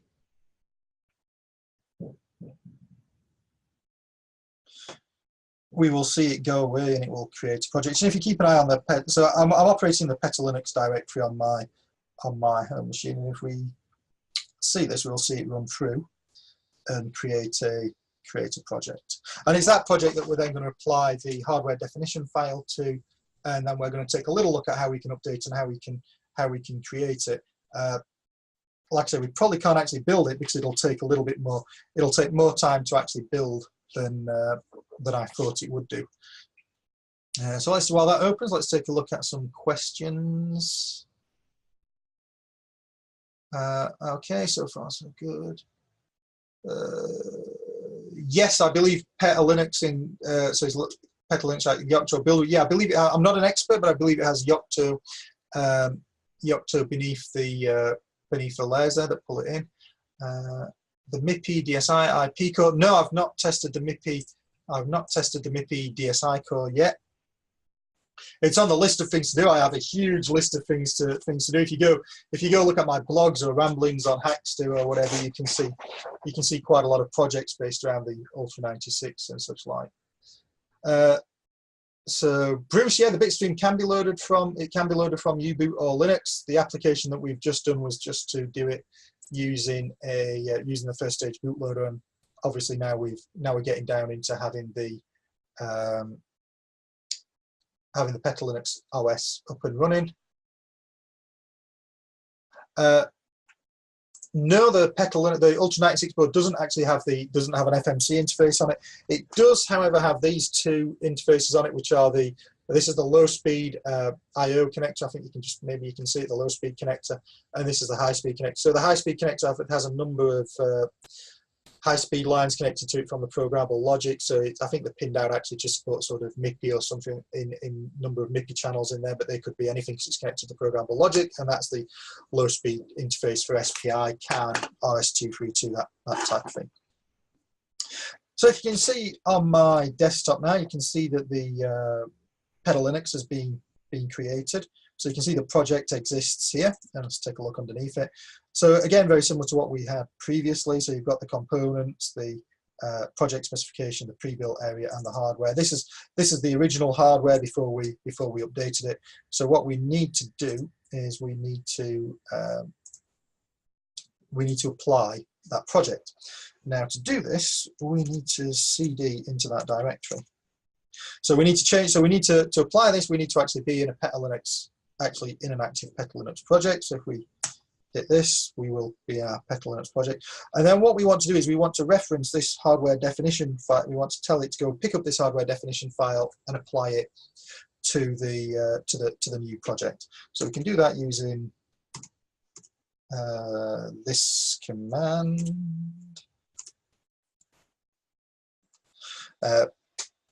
And then this should. So we don't actually tell it, and here's an interesting point, because I've lost a few hours doing this. You don't actually point it to the actual file, you point it to the directory that the file's in. So make sure there's only one HDF file in the directory that you're working with. And if we hit enter, you'll see that it runs through and it starts picks up the HDF and it starts applying it. And in a few minutes, hopefully, if the demonstration gods are with us today, then we will see that we will see a dialog open that we can then start customizing the application, the PetaLinux application for. So while that opens, here we go. It's quite quick. So hopefully you can all see this. So we have a range of selections that we can set up. So this is just looking at the overall top level project. So we can include and modify elements if we want or not. I'll try to remember not to actually exit this and have to reopen it. We can change the U-boot configuration, the image version, and the Yocto settings. So it's quite easy to run through. We can configure that as much as we want. We can give it the name for the kernel and such like. We can set up the PMU firmware and any trusted firmware that we want as well. So it's quite a this is kind of like the high level configuration of it. So if we exit that, and then this will take a few minutes to run through. Actually, it always does. And then it'll go away and it'll rebuild it. If you want to modify anything else, for instance. So you want to modify the kernel or the root file. So if you want to include extra packages or libraries in the kernel, or you want to include anything in that or configure the root, so it even tells you it's going to take a little bit of time. Configure the root file system or anything. Then in the handouts, there's a few commands that you can use in there. So they are kind of like PetaLinux config-rootfs or something, and it will open a similar dialog up that you can then go through and work your way through to actually it'll then go through, it'll work through, and it'll allow you to actually then configure that how you want. And then at the very end of it, we just have to issue the command called petalinux.build, and that petalinux.build will then go away and it will build our petalinux application. Now, it will take time. Unfortunately, I don't have time to demonstrate today, but it will run through and generate the image file. Now, once we've generated that image file, actually what we will get is a number. So we'll get the bare image file. We will get first stage bootloaders. We'll get U-boot elves. What we actually need to do is package all that up into the relevant sort of. We need a boot.bin file that comes out of it, and we need the image file. So we can run the petalinux package command. It's all actually documented in the slides. I keep referring to the slides because I kind of wrote them as a sort of like a lab handout book to help you along the way. So it's all documented in the slides as to how to actually the exact details of those commands. But those commands just are the final things that go away and give you a image and a boot.bin. And that boot.bin will include the first stage bootloader, the FPGA configuration file, and the second stage bootloader. So in this instance, it'll contain U-boot, and then U-boot will go away and grab the Linux image and start booting. Now, obviously, on this disk, on the Ultra96, we've also got the root file system's actually all written to the is written hard onto the FS. It's not a RAM disk based one. Actually, it's written onto the SD card, so as we can save changes in between powering up and powering down. So while that takes a little bit of time, what I have on my boot.bin, so I've created, and if you go to my GitHub, if you're following along, under the GitHub, under Lab 2, for anybody that wants them, there is a boot.bin that's been generated from this already, and there is an image.ub that are generated. And these two, these hello world.c and the elf, that's about what we're about to start doing in a moment. So we have the boot. So with those boot.bin and image.ub, I've actually already got them on my SD card. So if I rename this,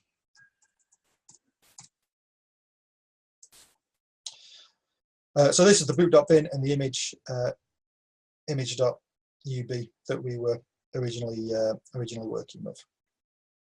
And if I disconnect this, which one is it? F. So if I take that out and plug this into my Ultra96 and power it on,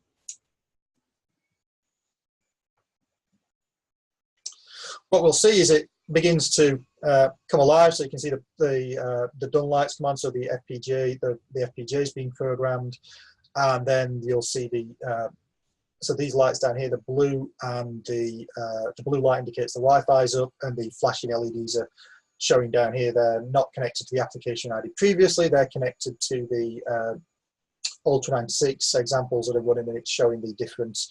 It's showing how they're running at the moment. So it's all up and running. And with this, it will have its own. It will now hopefully, and let's take a look at my laptop, see if we can find it. It will now also have a. Let's take another look. It should be as a Wi-Fi point for the Ultra96. So we see the Ultra96. Hopefully, we can all see it. So the Ultra96 comes up here, and we can connect to this. We can connect to this wirelessly. Now, to save me having to disconnect and then reconnect. So if we connect to that Ultra96 using a Wi-Fi network, what we want to do really is to be able to connect it to our own network, such that we can then easily transfer data and work with it. So I'll just use another laptop to actually connect it to my home network, and then we'll take a little look around what's on there. Let's take a look. So Caitlin, you answered a question about if there was, Kathleen, you answered a question, has anybody tried to download the BSP or Vivaro from outside the US? I'm actually, from my accent, as you can tell, I'm actually based in the UK, and I had no issue downloading that downloading those applications whatsoever. But I think it does depend upon where you're based as to export restrictions and such like. So, as this is running through, you need to, if you're looking at this on the Ultra96 at the moment, you need to click on the, in fact, I'll show you in a second once it's all online. Takes a few seconds for it to go away and find the Wi-Fi networks and to connect to the Wi-Fi networks and then run through. So I wanted to connect to my one. Connect.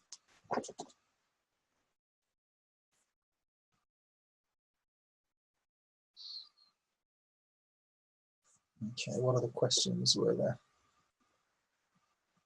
Okay, so this should have now connected to our, it should have now connected, and I know, for instance, that on my network, it tends to get allocated this IP address of 213. So let's hope it works. It looks like it's going to connect to it.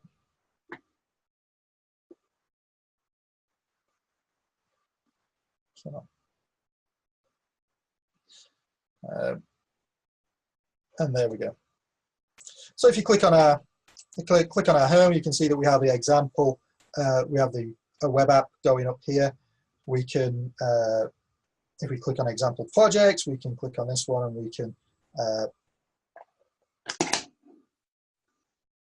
we can change the LED. So we can do, let's do a heartbeat on that one. So as you see now, we have a LED that's flashing a heartbeat. If I change that to be on, then you see that that comes on continually and off. So away it goes. Let's put that back to a heartbeat just so we can see it's going. If you want to connect it to your web and you've not been able to already, if you click on the configurations tab on the top and then click on Wi-Fi setup. I'm not going to do this because it'll actually disconnect it from this network. But if you hit the refresh connections there, wait a few seconds, and then under the drop-down menu, you'll be able to see your network, and you can enter your network passphrase and click connect, and then it'll be connected to your network as well. So what I want to do, obviously, the first step we want to do is perhaps look at and prove that we've still got the same hardware that's on there. So somebody just asked a question I saw that was quite interesting about, can you provide an insight on possible ways of communication and synchronization between the R5 and the A53? So the best way to do that actually is Tom mentioned in his speech, there's a framework called OpenAMP, and you can use OpenAMP to communicate between the R5 and the A53. You can do it actually between A53 processors as well if you wanted to, I believe. But yeah, so that allows you to do lifecycle management of the processor. So you can program the R5, you can program the R5 application from the A53, and then you can communicate back. You can communicate to and from that. So there's a few examples on the web about that. I did a little bit of work on it. If you look on the blogs at microZchronicles.com, you can find an example there. I think for the not for the Ultra96, but certainly for the MP SoC, which has got the same, and for the same device, actually, there's an example there.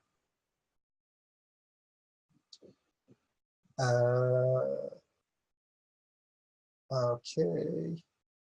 I can't share the link to the PowerPoints at the moment, Timothy, but I'm sure Monica can. So what we want to do now is we want to check that the application obviously is correct, and that I've included my bootloader file, my boot.bin file. So what I'm going to do is I'm going to open up a simple application here. I'm going to open up PuTTY, and I'm going to connect to it. I'm going to SSH into the Zinc. So it's still not connected. So there's no wires connecting to it apart from the power wire. And I'm gonna, okay, so click on open. And hopefully it'll eventually get there. So one minute. Oh, come on.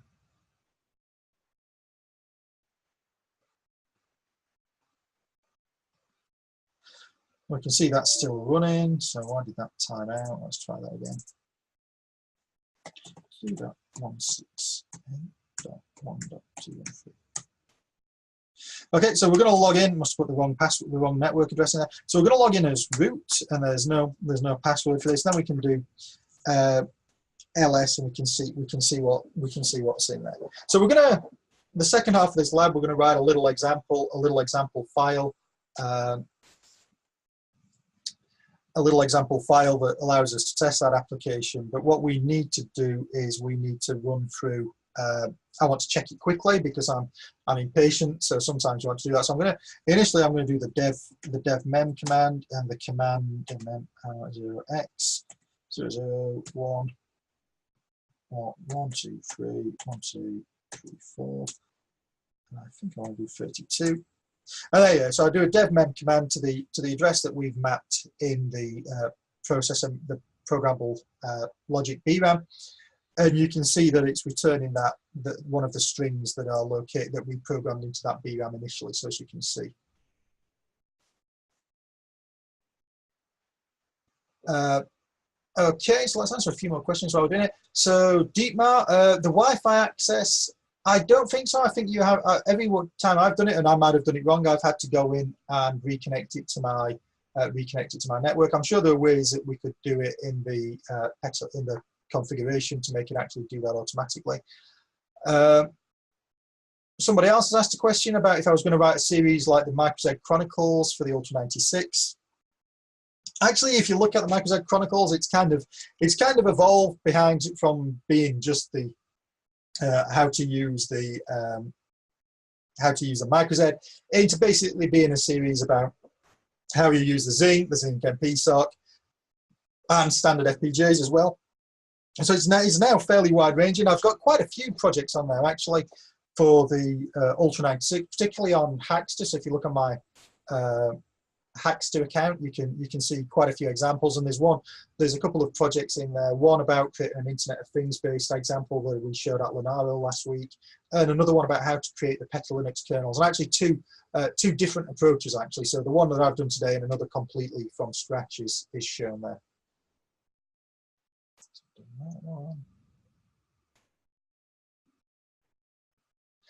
Okay. So Terry O'Neill mentioned with the stock SD card that comes pre-programmed, what options do you have for physically connecting to the Linux console? So with the stock example, this is really the although we've just recreated the Linux kernel if we've stepped through it. This is really just the stock example with a slightly different bit file included in it. So we can connect, as you've just seen, we can connect in via SSH to actually communicate with it. You can buy this little thing, which is a UART to JTAG board that just plugs into the. I'll not plug it in because it's live, but plugs into the back of the Ultra96 and allows us to run that and take any application. And that's actually quite useful. So if you're going to do a lot of debugging, obviously when we're doing Linux debugging, we can debug over an Ethernet network. But if initially you're doing debugging at a lower level and you're doing SDK work, bare metal work, actually it's really quite useful to be able to have that, to be able to breakpoint and JTAG.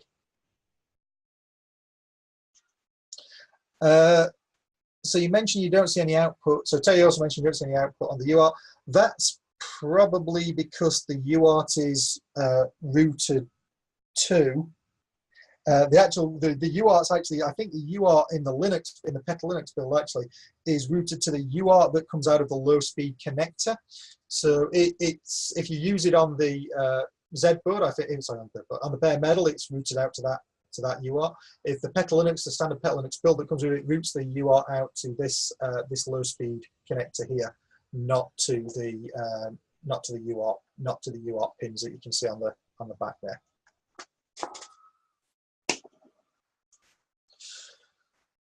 So hopefully that answers your questions. So back to this. We've created the dev mem application. We've done dev mem. We've read through this, and we can see now we're pretty confident now that the BRAM contents are what we intended them to be. We've written them we've read them back over dev mem, and we can see what we want to do now actually is to create a application, our own software application that we can do this on. So we can do this using SDK, and it's quite different. So let me just close all these projects so that people don't get, so that we don't get confused. And what we want to do is we want to create an application that we can write and then transfer onto the Ultra96.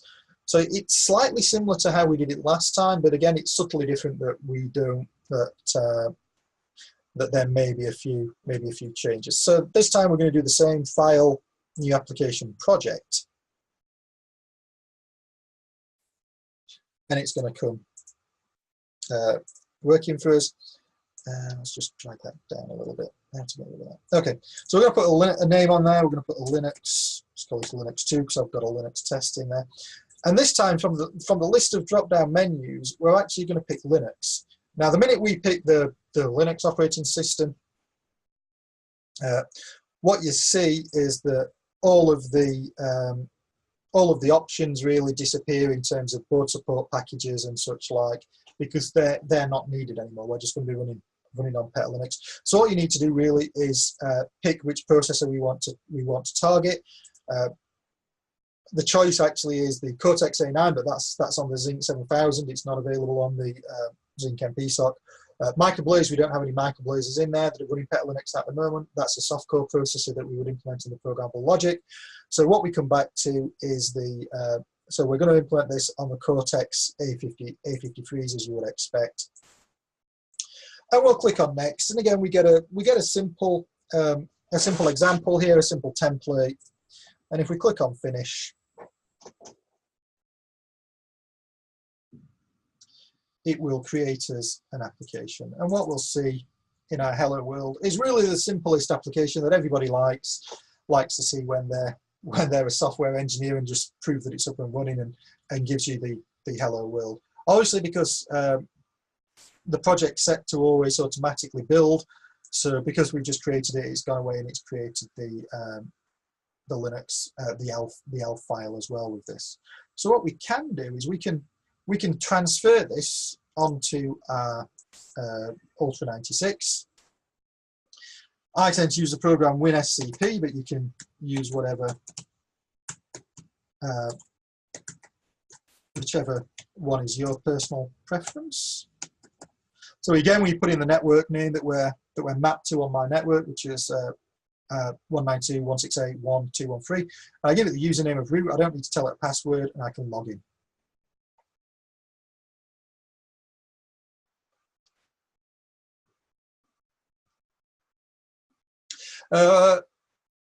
Peter Mosel asks about how essential is it to run the smart package update on the board to keep the part up to date. I didn't think it was that essential when I've run it. I think I ran it once when I first got it. I think what's more important with smart that we're going to look at in the next lab actually is how we can update packages and how we can add packages to it that we might want to use, such as OpenCV or pip or something, or Python, or some Python libraries or something like that, which we will look at. So here we just have to navigate. So on here we can see on the right hand side we can see the Ultra96. We can see a test application that I uploaded earlier on. In here we just have to move to my to where I've just created the application. You can see the ELF file there. We can tell it to upload onto our Ultra96, and it will upload. But what I do want to do is I didn't set the properties, so I need to set the properties to allow it to be executed. So we have a really simple application there. We can go back to that's an old one. We can go back to our PuTTY window. We can do ls, and we can do, I spelt that wrong as well, linux2.elf. Hit enter. No, it's just spelled it wrong. And there we go. We have the hello world that comes up on the screen, so you can see that our application. So that's a really simple way that we can create an application in SDK, and then we can transfer it wirelessly onto our Ultra96, and we can start working with it. Now, obviously, we want to do a little bit more. We want to do a little bit more than that, and we want to be able to read and write into. Well, we want to be able to read and write essentially into the programmable logic and into the user from the user space into the programmable logic. So for this, I created this simple application here, which essentially uses the dev mem memory mapped approach to actually read and write into and out of the the block memory that's in there. So we use some standard libraries. We use the file control, the Unistandard library. We use this sys memory management one, and then we do a simple, excuse me, just need a drink. A simple printf to say that we're doing session 2. We define the size of our block RAM. So we have a fairly small block RAM in there. It wasn't a large block RAM. We actually put the physical address. So this is the physical. So obviously Linux works off virtual addresses because it's an operating system, so it has virtual addresses for a lot of things. But we need to actually have the physical address to map this in. And if you're not familiar with that, you can open up. One of the easy ways to do it is open up Vivaro, or well, the root of all this information is within Vivaro and on the address editor tab, so you can see the address that everything's mapped into, there. We create a 64-bit pointer, an unsigned 64-bit pointer, and then we open the file fmem. We do this for read and writing, and we don't have any synchronization on there. And provided we can open that file, then we can run through we report that we've opened the file, because I like to report that progress has been made as I'm doing these applications. And then we use the memory map. Then we use the memory map command here. And if we click on this, it gives us a little bit more information. So we can then run the memory map to actually set the address, so that the size, essentially our VRAM size, the prot types for it, read and write, the fact that it's shared, the file that we're using, that we've just opened, this FD, and then the VRAM base address that we've set. So this means then that we can actually we should be able to read and write that area of memory that we've just memory mapped with our pointer. So I do apologise. It's probably not the world's best written C, but I'm a hardware engineer and FPGA guy by training, so it's kind of functional. And then essentially we loop round, and because I'm doing 64-bit accesses, I read 4 elements from this, and then it prints out the address in hexadecimal before closing the file and running through.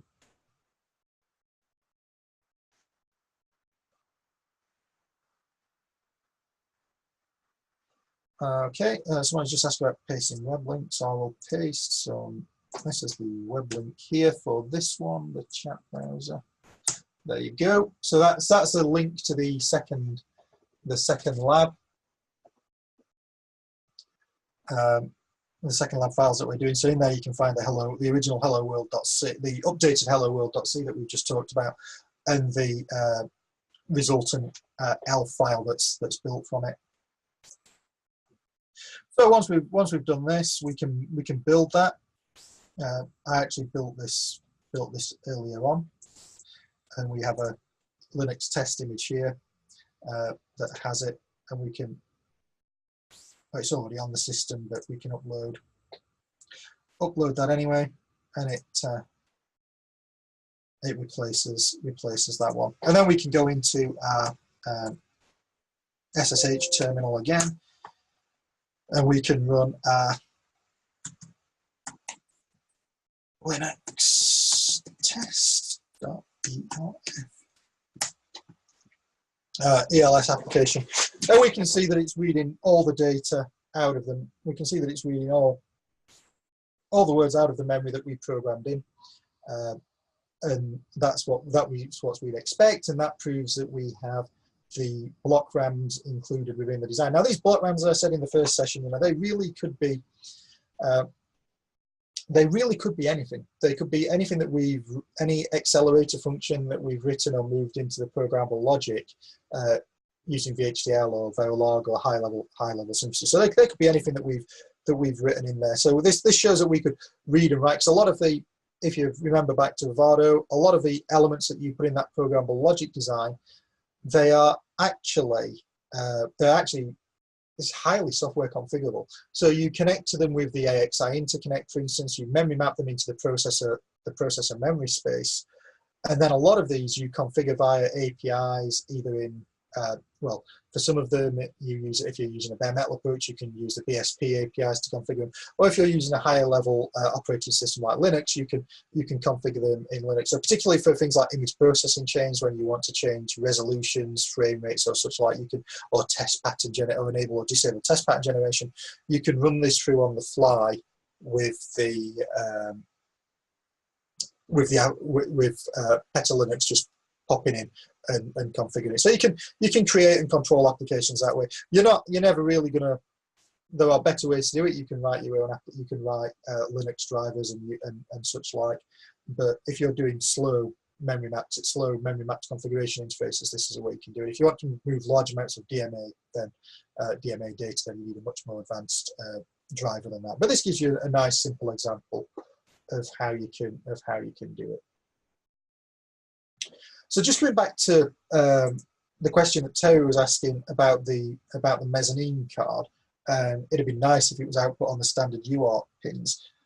You can change that, and I'll see if I can remember how to do it in Peta Linux.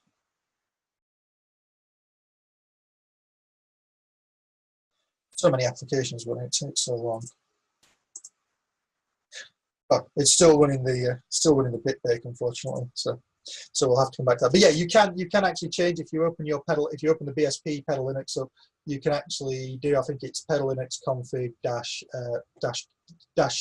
-kernel, and you can configure which output it's using as a standard output, and you can route it to the one. You can route it to the one that you want it to route to.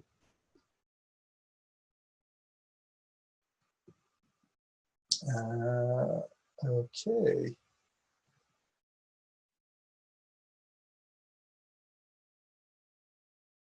Okay, so somebody's asking about if I was asking about creating a project that does the R5 and A53 with OpenAMP. I've actually created that. Project. So if you go and take a look at, I'm pretty sure it's on my website at microzchronicles.com. If you go take a look there, I'm fairly sure you can find it either under the MicroZ Chronicles tab or the UltraZ Chronicles tab. I think there's an example. There's definitely an A53R5 OpenAMP there. So David's just asked a question about whether each ARM FPGA has their own memory or a common one. If you remember back to the diagram I showed initially, I'll show it on the screen here.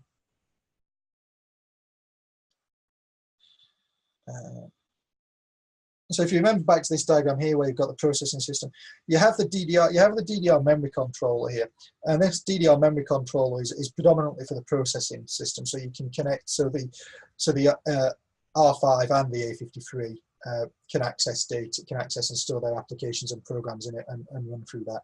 If you really want to, if you're doing an application that needs it, you can transfer data over the AXI, over one of these AXI interfaces. So generally, the programmable logic would be a master in that case.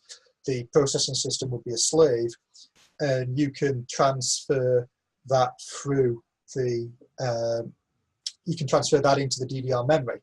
Now, it depends on your application as to how much memory you've got connected and how much space you've got available for transferring data from the PL to the PS. But that's quite useful for a lot of image processing applications. You might want to pass some data across such that then the PS could grab it and start running some higher level algorithms on it, or you could grab chunks of it and start running some high level algorithms on it.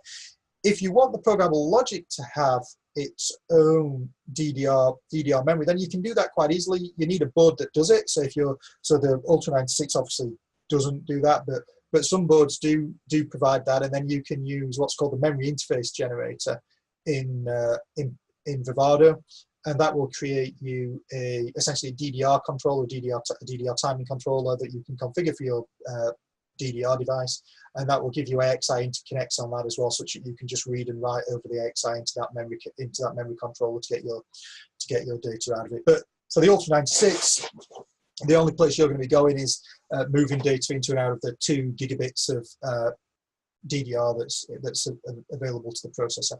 But there's a lot of examples about that on the web. Let's take a look at any other ones. So hopefully, as I'm going through, I'm trying to answer everybody. I'm trying to kind of read through and answer everybody's questions as they've got them. Hackster's I can see Hackster's put the links up now to the webinar. 853, we've talked about that one. So, I mean, is there any questions from anybody that anybody has? Because I'm trying to answer as many questions as possible. So, is there any questions anybody's got about the Petal Linux, how we've gone away, created the update to the Petal Linux build, and how we've then created our simple application and taken that forwards?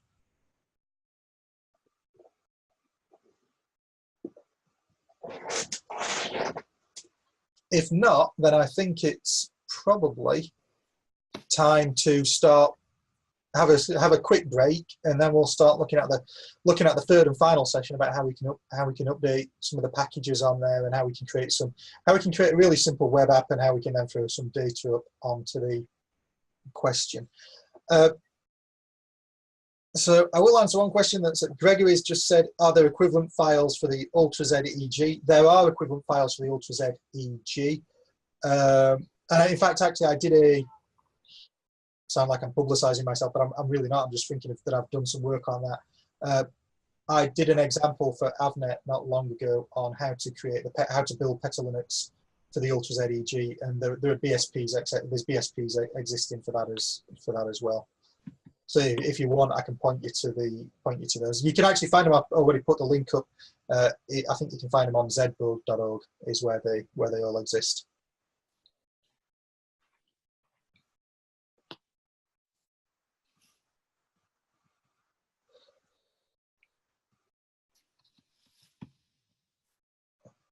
I think I've answered most of the questions that have gone through there. Monica, have you got anything to?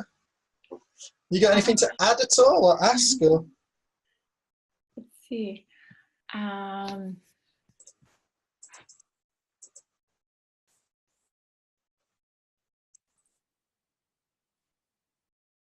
But I guess most people might want to take it. We've been talking for just about a couple of minutes short of 2 hours now, so a few people might want a bathroom break or a comfort break.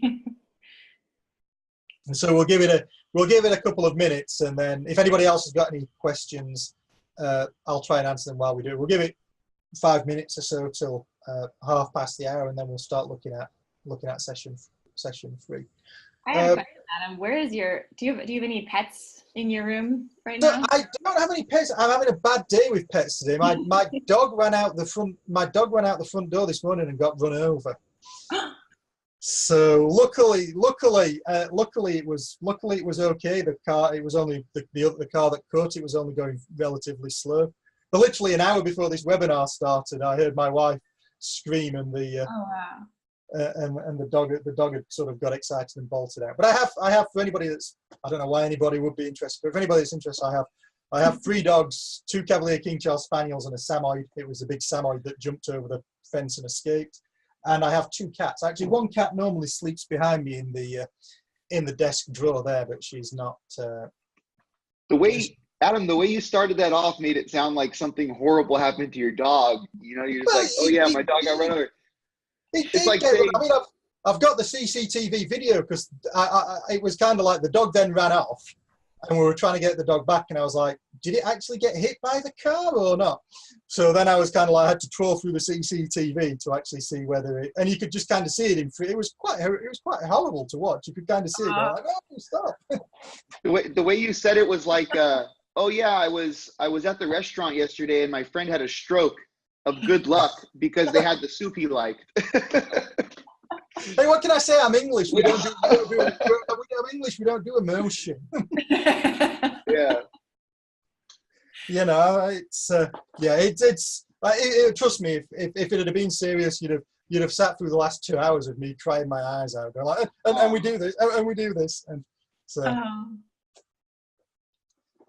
The wonders of being an engineer. So somebody asked a question. Are there any good tutorials for learning how to write Linux drivers for IP cores? Actually, there are, and I recommended a book in the set of slides. So in the slide 2, the set of slides 2, there is a recommended book in there. Let me pull it up, and I believe it can be found legitimately online as well, which is most important. So I will find it. It's in here somewhere. So there's a great book called Linux Device Drivers. Catchy title, but obviously written by an engineer. But yeah, there's a book called Linux Device Drivers, and that gives you that's actually quite highly recommended by a lot of people.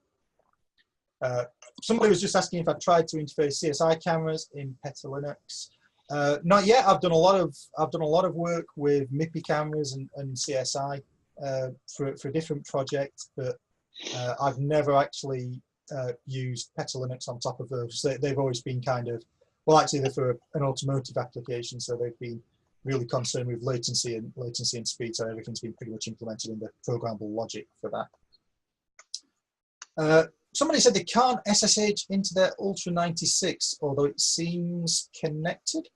I guess you could check the IP address that's on that it's been assigned on your local network, or if you're just connected directly to it on a different laptop. Otherwise, you won't be able to watch this webinar.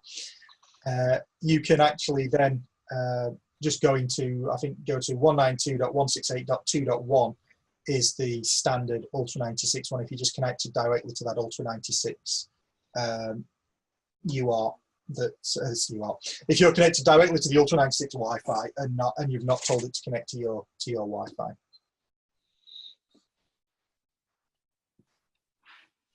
Can you ping it if it's connected? Yeah, he should be able to ping it. If he thinks that it's connected, he should be able to do a ping. I've noticed sometimes mine's a little bit slow, but I think that's when my wife's watching some daytime TV or something, streaming it all over the internet on my house, and it slows down. So I have a 1-year-old son as well, and so like 3 dogs, 2 cats, a 1-year-old son. It makes it quite a busy household. So I get slapped when my wife says, "What I've been working hard today," and she's like, "Well, you've been watching TV all day, darling." But it's all. So you might hear him in the background. Actually, my son's just learning to talk. So at the moment, he's learning to be like a dinosaur. So he can't talk, but he makes noises like a dinosaur all the time, running around, rolling, screaming. So it's a very professional household I have here: dogs, cats, kids. You know, it's fantastic. Okay, so yes, you should be able to. So as you've just answered the question, yes, you should be able to ping it. I don't know if you can or not, but you should be able to.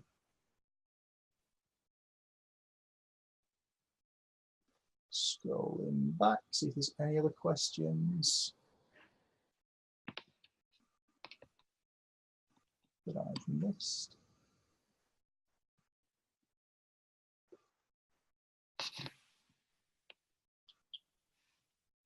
Environment. So somebody asked if I've got any experience with Peta Linux in an offline environment, such as I'm afraid I don't actually. I've never tried that. Every time I've tried to build Peta Linux, I've been connected in some way, shape, or form to the World Wide Web.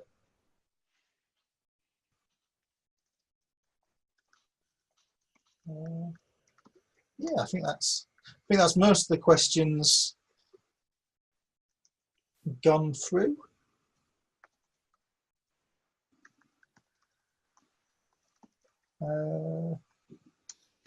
Program GPIO input output. So yes, I think you can, if you're running Python on there, you can do it. Maybe we'll take a look at it in the next example. I can't remember exactly what we're doing, but maybe we'll take a look at it. Can we use FGS as software-defined radio?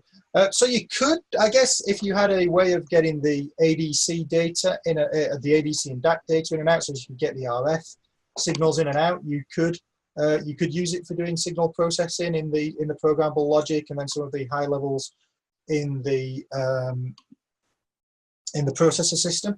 So you could definitely do that. You'd need to create a ADC interface board, but the high speed connectivity, the high speed connector should give you the ability to move a reasonable amount of data, I guess, in between ADCs and DACs on there. Right. So hopefully everybody's come back from the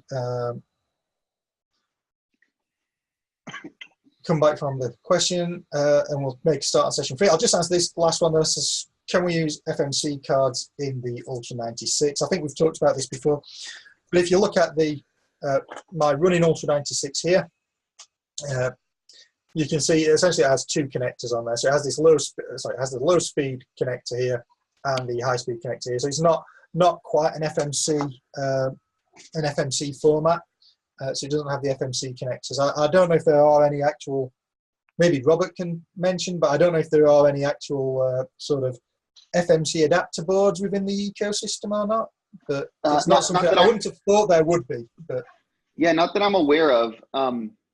But so, Adam, did you already talk about how people can gain access to the serial console on the board?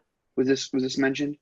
I did mention that you need to go, that at the moment it's routed out to the low speed header, and to get it to come out on if you've got one of the Avnet JTAG UARTs, if you want to get it to come out on that, you need to update the PETA Linux routing of where the UARTs output to. I was going to go back and show it, but my PETA Linux application is actually still building the bitbake from when I told it to configure the last. So I'll add on to that because I think it's important. You know, there are UART pins. So in fact, I'll post in the chat right now and I plan on talking about this a little more. But if you go to 96boards.org /pinout. You'll see the entire pinout for the 96 board specification, and I'm going to share this in the chat here. You can find where the UART pins are, and you can actually go online and get a just USB to UART cable, and you should be able to tap into the UART there. The Ultra96 does follow the 96 board spec, so using the common baud rate, I think it's 11552. I can't remember the baud rate. I have to. It's 115,200. It's always 115,200. Yeah, 115,200. There you go. And then you should be able to access. Well, we do have 196 boards that did not follow that baud rate, surprisingly enough. So I hope they were suitably slapped. Yeah. But yeah. So actually, that's a good. I have one of those cables actually. Maybe if we get 5 minutes at the end while you do the question and answer, I can quickly plumb it into my 96 board, and you can see the see that. Terry's just said, "Can I comment? My hand is raised." Of course you can, Terry. Here.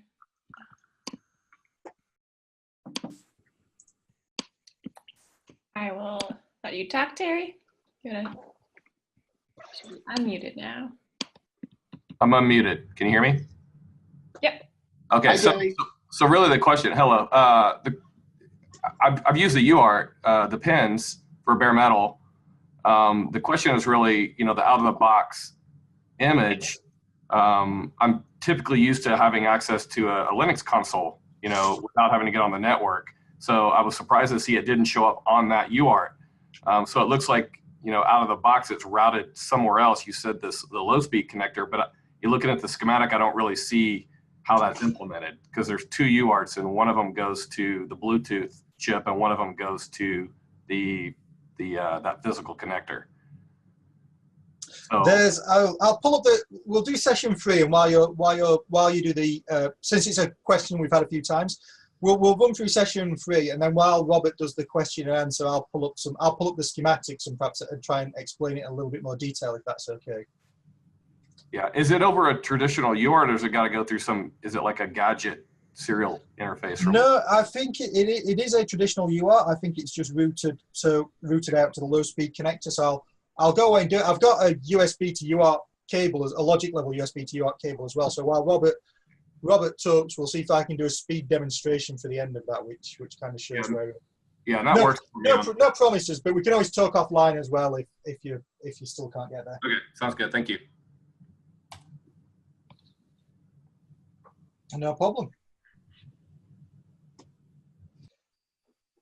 Okay, so let's make a start, and we'll take a look through the third element of the course now. So swap presenter once. So what I want to do in this example, actually, and maybe we'll be about on time, is I want to look at some of the methods that we can do to create some content on the Ultra96. Now, what I'm going to do, it's going to be fairly reasonably high level, and they're not going to be hugely detailed examples, but they're just going to show you how to go about and do it a little bit more as well. And so we're going to essentially do 3 things. We're going to show how we can add Linux packages to the Ultra96. We're going to create a simple custom web project, and it's going to be a really simple custom web project. It's literally going to say the equivalent of Hello World, but I'm going to explain to you how it actually does work and how you can take that. How you can take that further. And there's a few more examples in the slides about how you can take that further as well.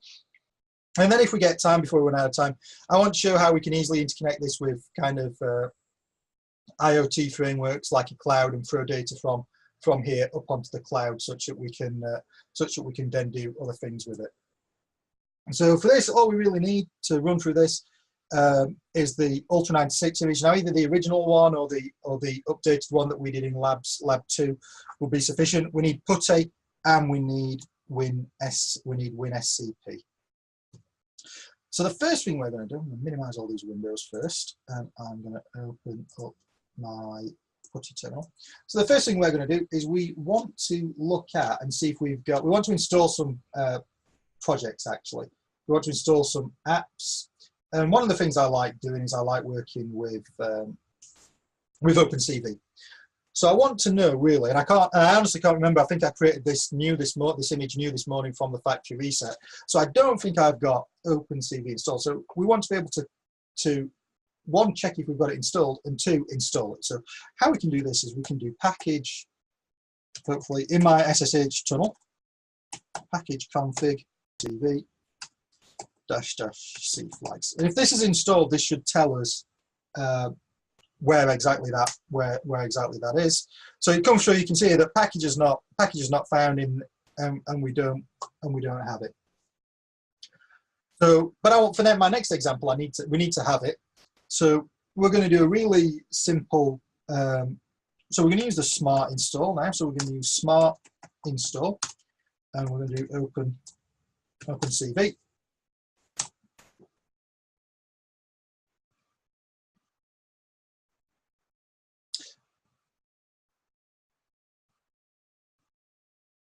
And that's going to run through, and yes, we want that. So that's going to run through and add in OpenCV for us. And hopefully it'll not take too long. So doing this, we can add in any particular package or such like that generally we need. I think Peter had a few questions. Peter Ma had a few questions earlier on, but I've loaded quite a few things in via Smart, and it's not been too difficult to do, and it gets it working.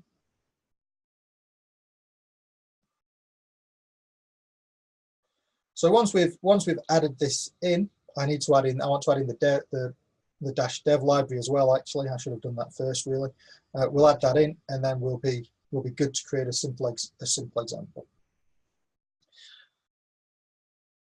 Let's take questions.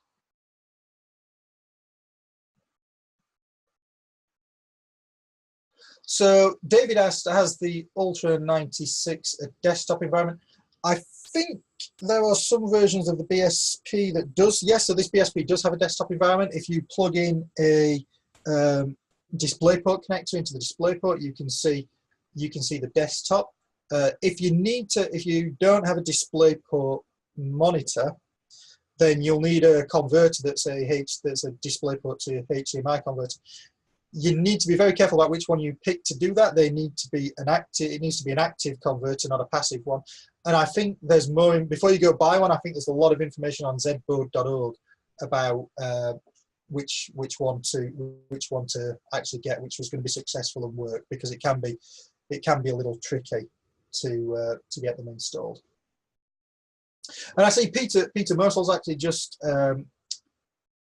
mentioned that there are some examples on the zboard.org of the tutorial. So on there, along with the material I've created for this lab, there's a number of tutorials that you can step through and that you can work through that show each one how it actually works and how you can.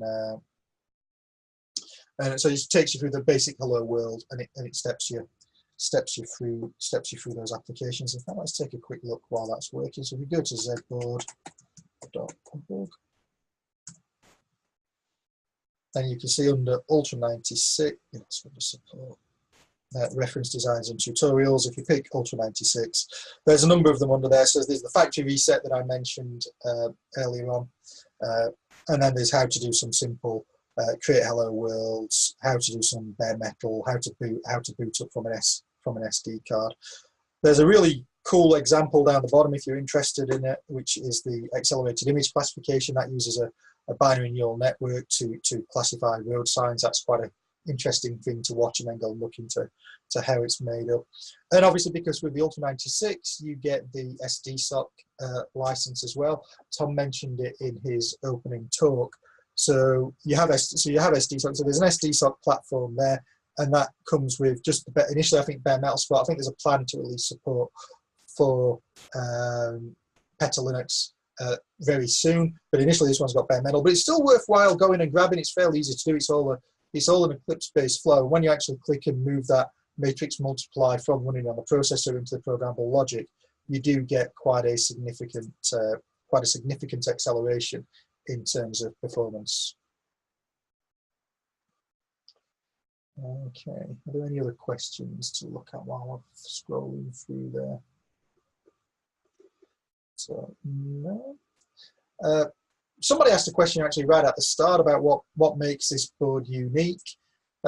I think what makes it unique really in the ecosystem is it has the programmable logic, it's got the quad core, it's got the high performance quad core processors, it's got the real-time processor as well. There's even a Mali GPU in there. So it gives you a really flexible and really high performing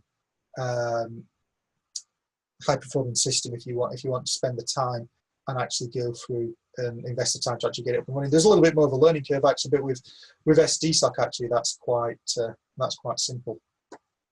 Okay, so we've installed OpenCV, so I should be able to run my command again, and we'll see that it wasn't found. Why wasn't it found? OpenCV flags. Oh well, I need to install the OpenCV. So I want to install smart install OpenCV-dev as well, and that'll helps if I could type.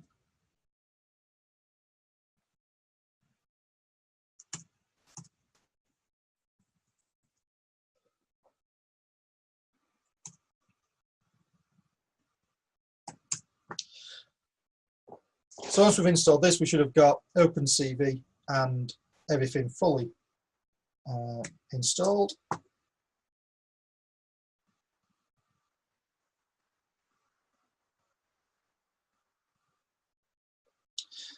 Now, while we do that, let's take a look around this in the application. So if we take a look actually just briefly at the architecture of this, so you can see the desktop. So there's some elements underneath there for the desktop. It takes a little bit of time to pick up. So you can see that there's a desktop driven in answer to that question, and then our web pages are actually all underneath this underneath this web app. And underneath the web app, it runs a Flask server. So underneath there, you have the templates and the static. So the static area under here is where we contain a lot of images. So these images actually in a minute is what we want to manipulate with. These images under here are what we actually want to manipulate with OpenCV once we've got them up and running. Underneath templates, that's actually where the content is for all the web for the other web applications that we see. And how is that going along? So I see someone's just asked a question about, is there an example using an RTOS with the ARM-A53 processor along with the regular Quad 53? So yeah, so you can run the as I mentioned, you can run free RTOS on the either the Quad RTOS on the A53 or the R5. So I think you mean the not the A53R processor. I think you mean the R5 processor, the R5 processor, which is different to the A53. But yes, you can run that, and you can use OpenAMP to communicate between the two. Okay, so somebody's just asked another question. So when I run Linux test.elf, it returns permission denied. You need to set the permissions on the file. So if I open up my SCP again and go up to the top, so you need to make sure that that you've set the properties in this one when you've uploaded it to be executable as well. So if you do that, it should set those. It should run through.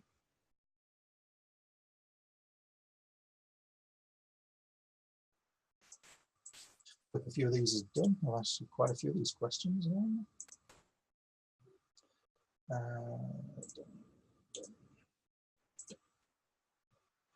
Okay, so that's all running through there. Well, this might take a little while. So one of the things that we want to do, obviously, once we've got it, I'll show you a few screenshots while we run through this on here. One of the things we do once we've done this, actually once this is installed, is we want to create a custom project in the web browser. Now we could create a little file in our SSH. We could create a Python file in our SSH and we could upload that. But actually, it's a little bit easier on this one to create a custom project. So while that uploads, we'll go and do that. So we can come into our Wi-Fi. So I'm connected to the Ultra96, as you can see here, and then we click on Custom Content tab. Now, if you want to upload anything, you can upload files on here. If you want to create a web app, which we're going to do in a little while, we can create a web app. But actually, for this time, we want to create a custom project.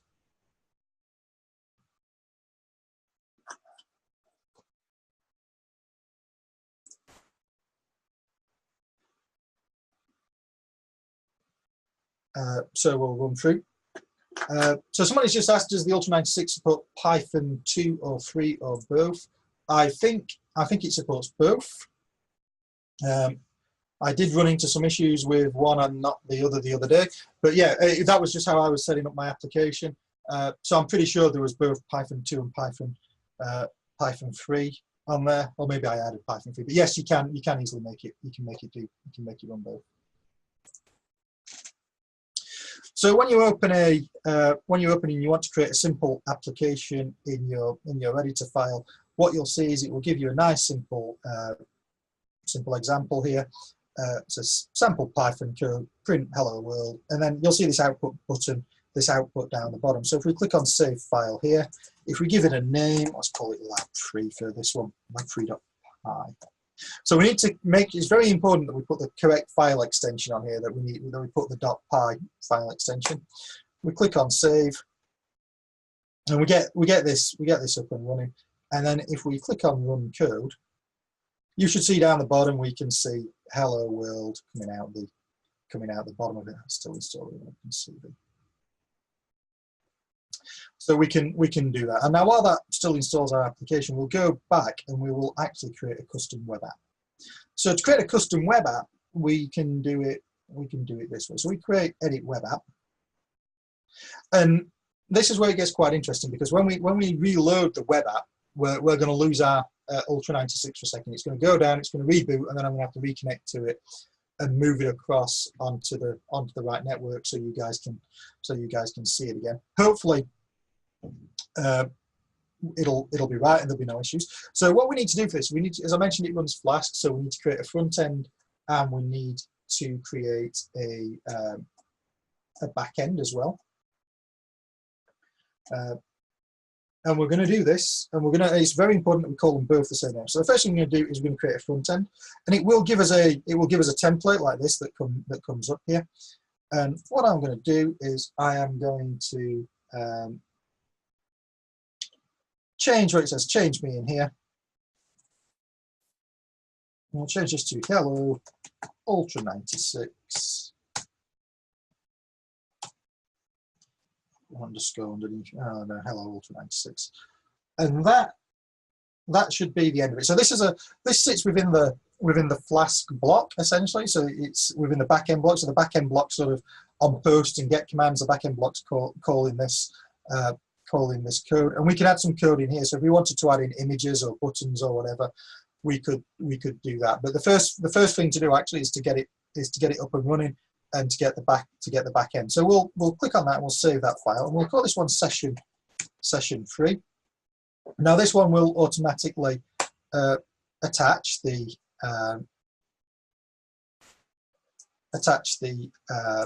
back end. It will attach the back end to it. So once we've got that, we can go back and we're going to create a back end application as well.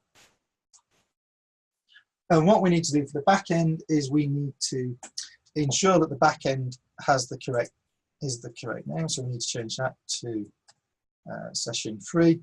And then these are the actions that it takes when something comes through here. So as we can change this to session 3 and this to session 3.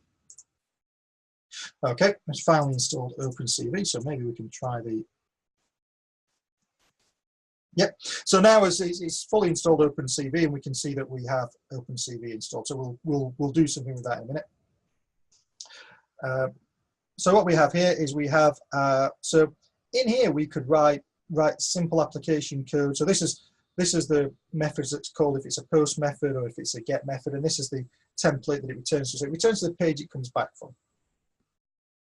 Now what's really important when we do this actually is because this takes the Ultra96 offline and it reboots it, what it does is it adds the code in this custom backend into, let me find it for you, it adds the code in that backend into this file here, into this web server Python file. So that means that every time we make any changes, we need to go through this restart and rerun issue, which can be quite complex if we do something complex. Say we've got an example like with the Grove starter kit or something where you want to interface with sensors or interface with something when actions happen in a web front end. It can be quite complicated.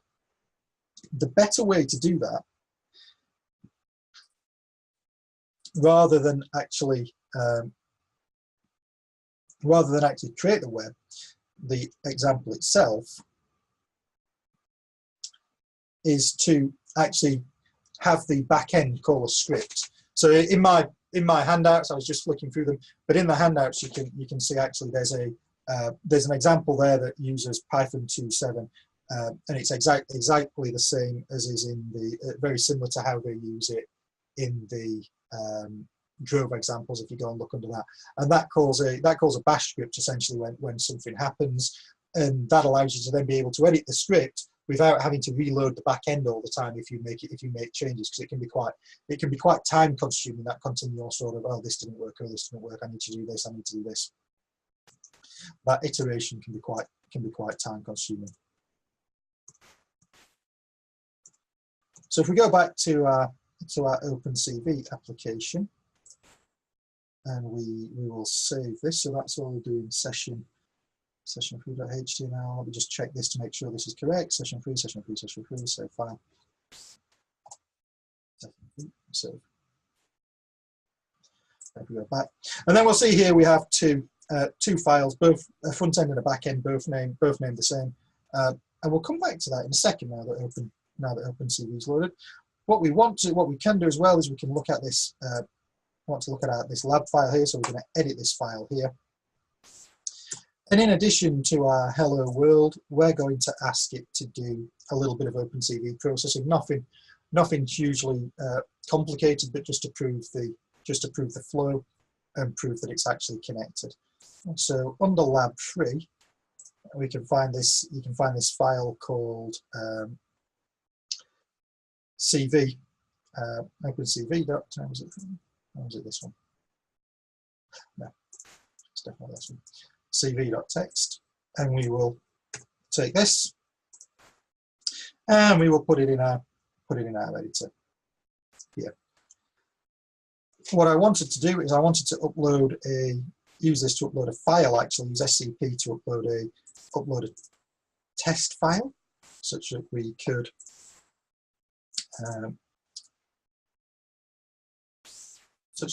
can check that it's working. So I need to do that into the I'll do it into the web root up here, so it's nice and simple. So DV file 3.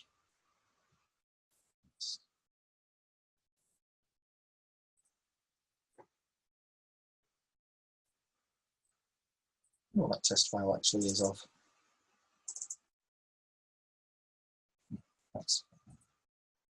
It's a simple file. It should be up there now, and then hopefully, if we have it all set up, it's a PNG, then we have the image file set up here. We have the black. So what we're going to do is we're going to import. We're going to use OpenCV to read the file. We're going to convert that file from color to grayscale, and then we're going to write out that grayscale file. Really simple, but it just proves that you can start working with OpenCV. And I think a few weeks ago, if anybody's interested, on one of my blogs, I showed how to get the web camera up and working with the web apps and everything as a little project that just shows you how to do it a little bit more detail. But now, to keep time and keep the lab going, I will save this, and then we will try running this. And hopefully, if it runs, we will see something appear under here.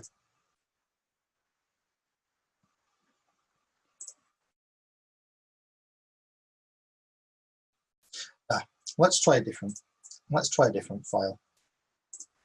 Let's upload the Ultra96 one.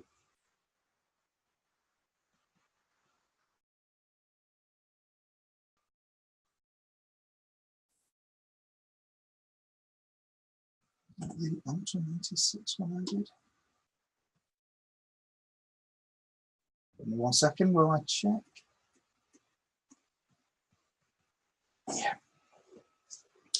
So we could do the Ultra96 one instead. So we'll call that one Ultra96. We'll go here. Doesn't like that file for some reason.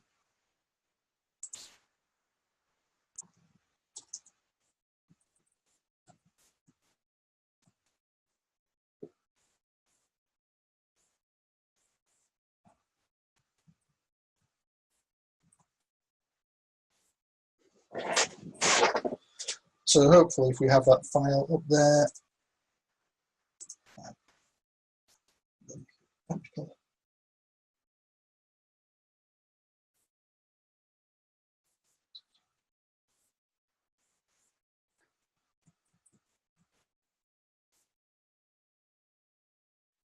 and then maybe we can run the code. We get the same error.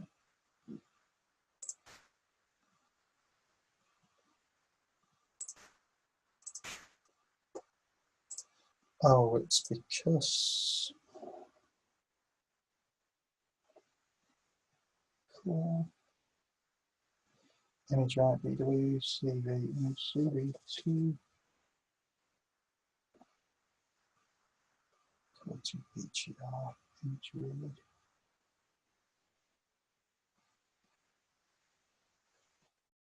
Why doesn't that work? PGR to go.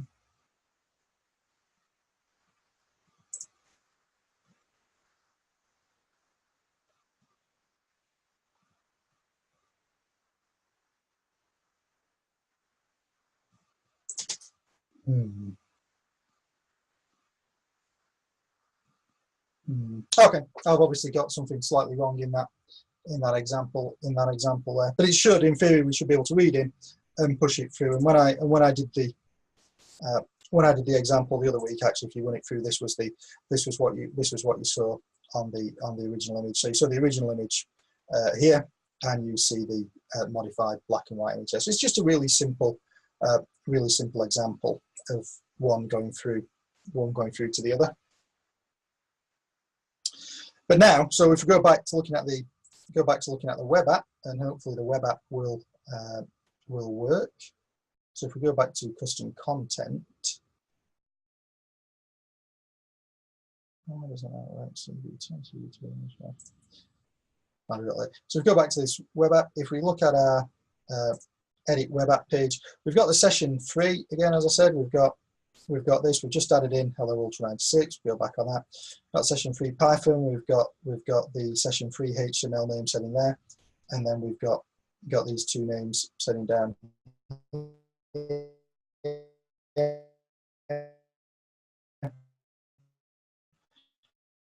So we go back on that as well. We'll load this into Flask, into the Python files I was mentioning. So what we need to do now is we need to tick this box here. So this box will be the include box, and then we can click on Reload Web App. So what you see here is you see this message appear that the web app has been reloaded and will reboot, and you see now that my systems drop offline, my SSH, etc. Drops offline as it's gone down to reboot.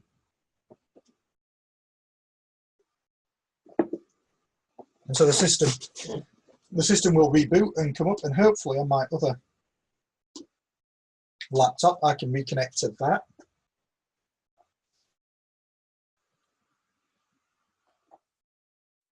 Might take a minute or two while it connects.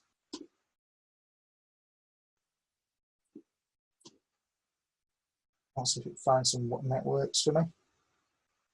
Okay, so we can find everyone but the Ultra96 as always. There we go.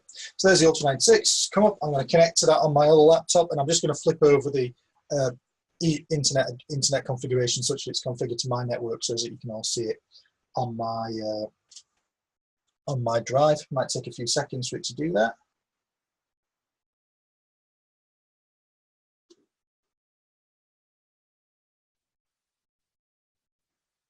So this is running through here. So I have them custom content.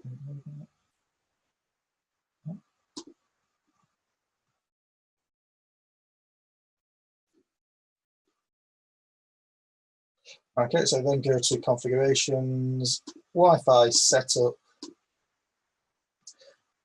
ask it to find my home Wi-Fi network.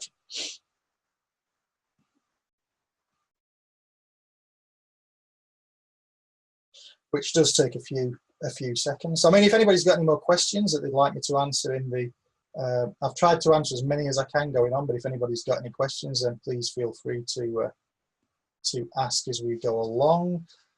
Somebody's just said, do you know if the Ultra96 comes with license use Vivaro, HLS, C, C++, along with SDSoC development?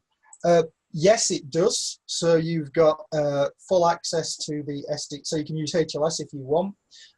And you've also got the ability to use SDSoC if you so desire. I would suggest when you install this toolchain that you install the SDSoC toolchain anyway, because that comes with SDSoC, Vivaro, SDK. If you install them both, you end up installing the same kind of tools twice, but not with SDSoC. And then that will give you the ability to go away and work with it and try it. So SDSoC's really great.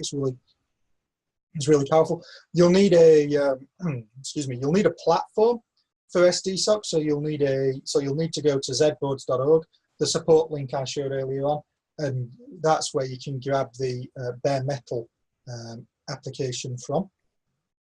So once you've got that bare metal application, that bare metal platform definition for SDSoC, you can start writing code to your heart's content, and you can then start accelerate. You can then do profiling, so you can do you can do system profiling, and then you can look at acceleration.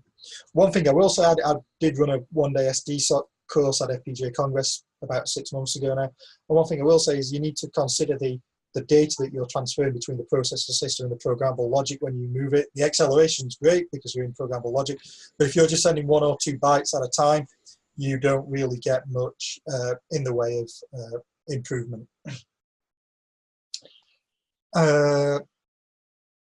We have a raised hand also. I don't know if Paul or Banis, do you still have a question? I can let you talk. Yeah, I mean, go for it. If you've got a raised hand, put him through and we'll try and answer it as we speak. I'm just going to connect this Z board back to the Ultra board back to the right one. So it's back to the, while you pull, Paul. Can you hear us, Paul? Hopefully he's still there. I must have sent him to sleep.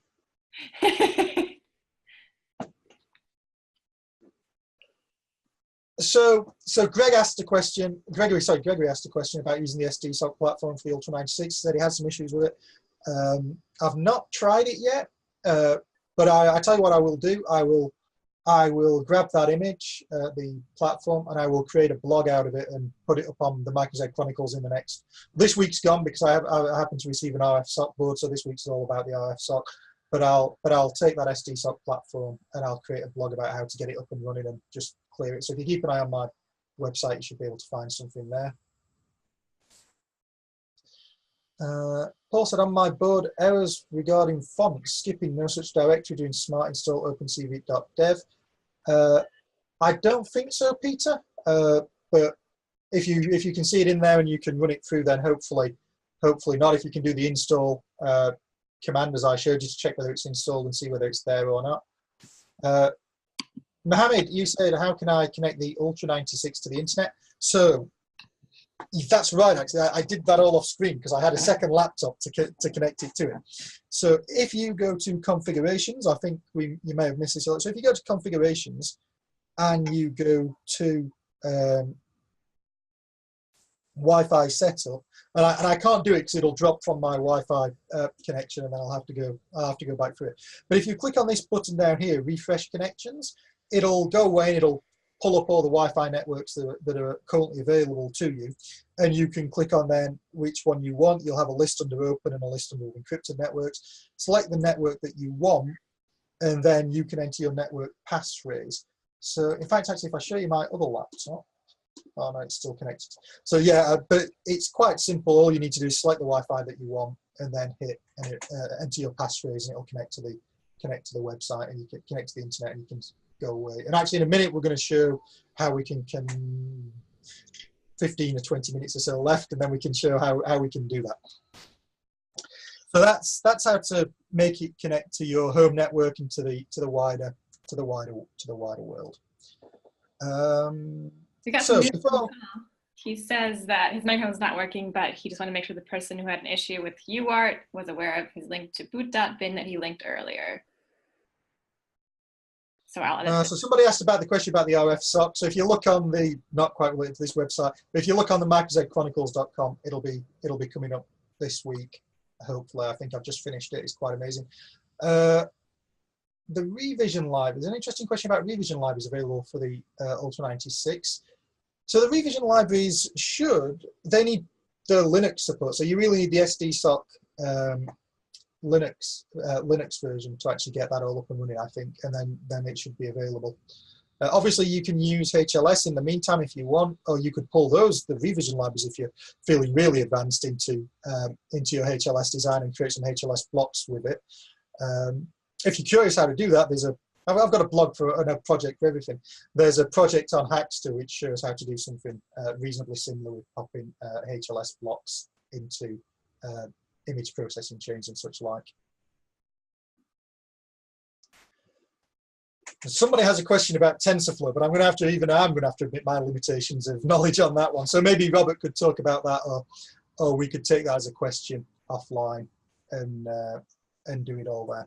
So just before we sort of answered a few questions, we were looking at how we could create a web app.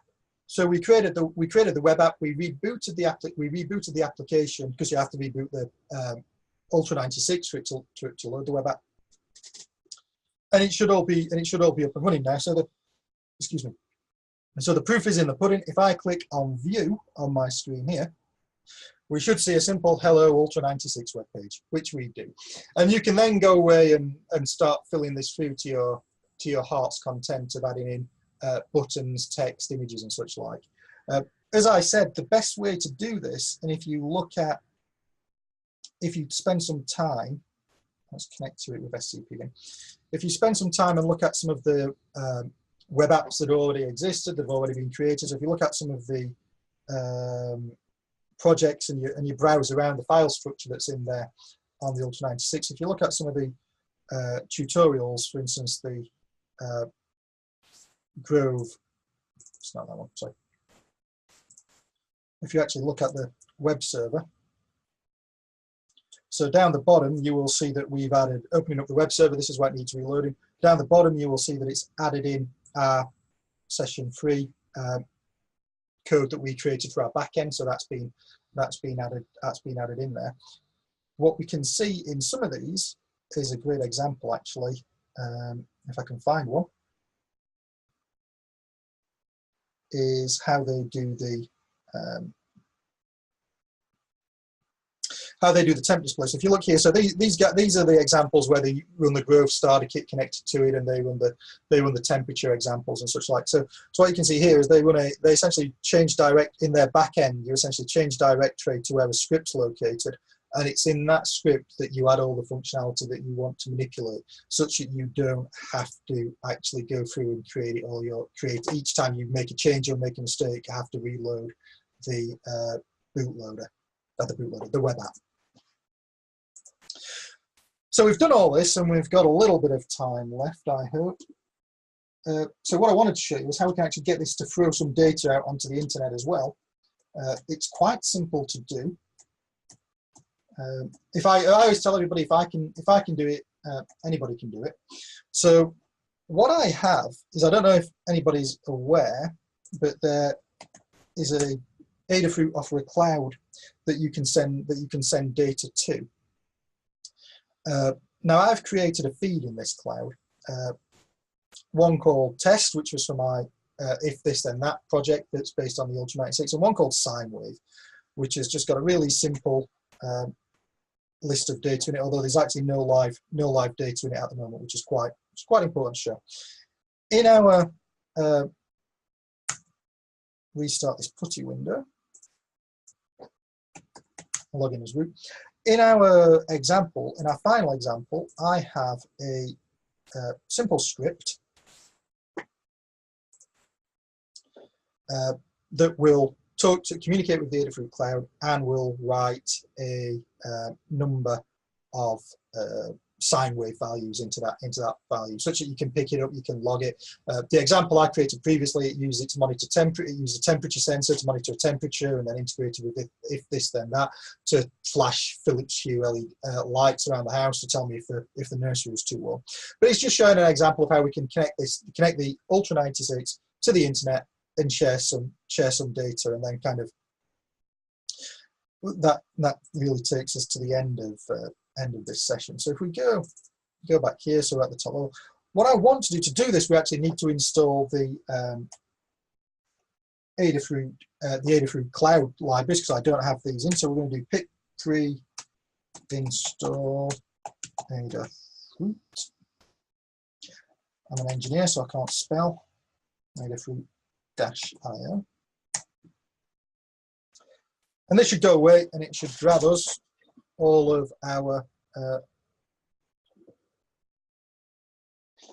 everything that's necessary from Adafruit to go and grab this information. Now, to actually use this, and to actually set this up, you need to, when you register an account, you get 2 keys.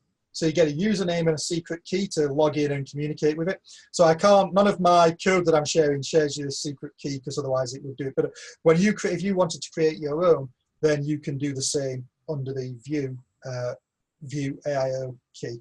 So in the software example I've created, you need to change under the client here.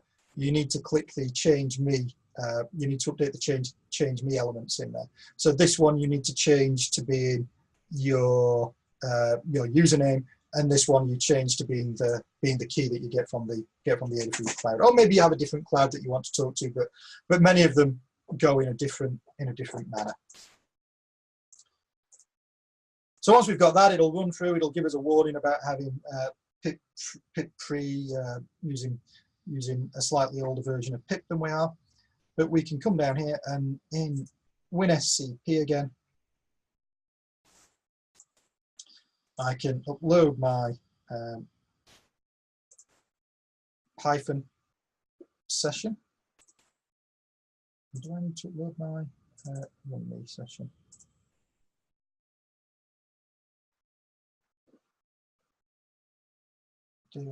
So I created a few things here to, a few files here to actually do this. Yeah. No. So I created a simple Python script, and we should be able to run it. If I can only remember how to run a Python command, that'd be an interesting one. So we do ls. So we should have. So we can do free session free.py.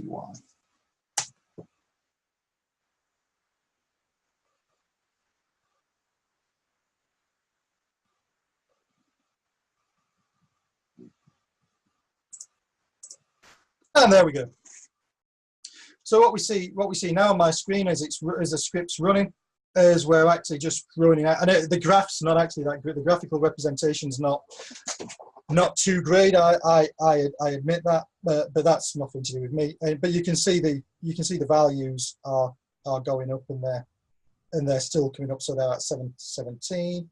I guess the script's finished. But if I run it again, we'll see some more. We see some more data coming through, and as that's changing, that's where we see our values coming through and updated.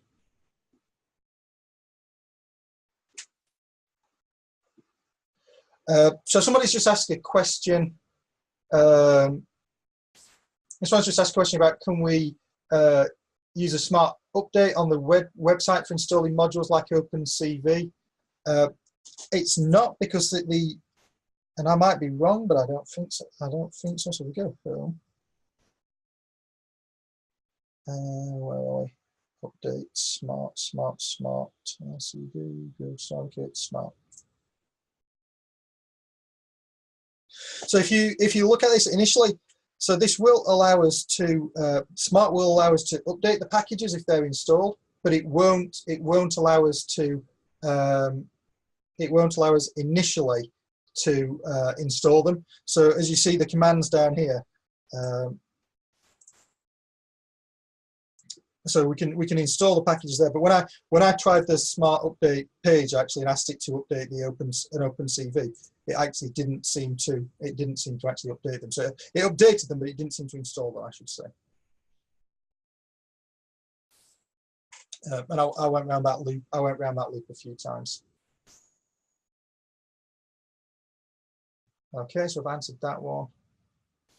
So Marion, you mentioned you had a few problems with SDSoC.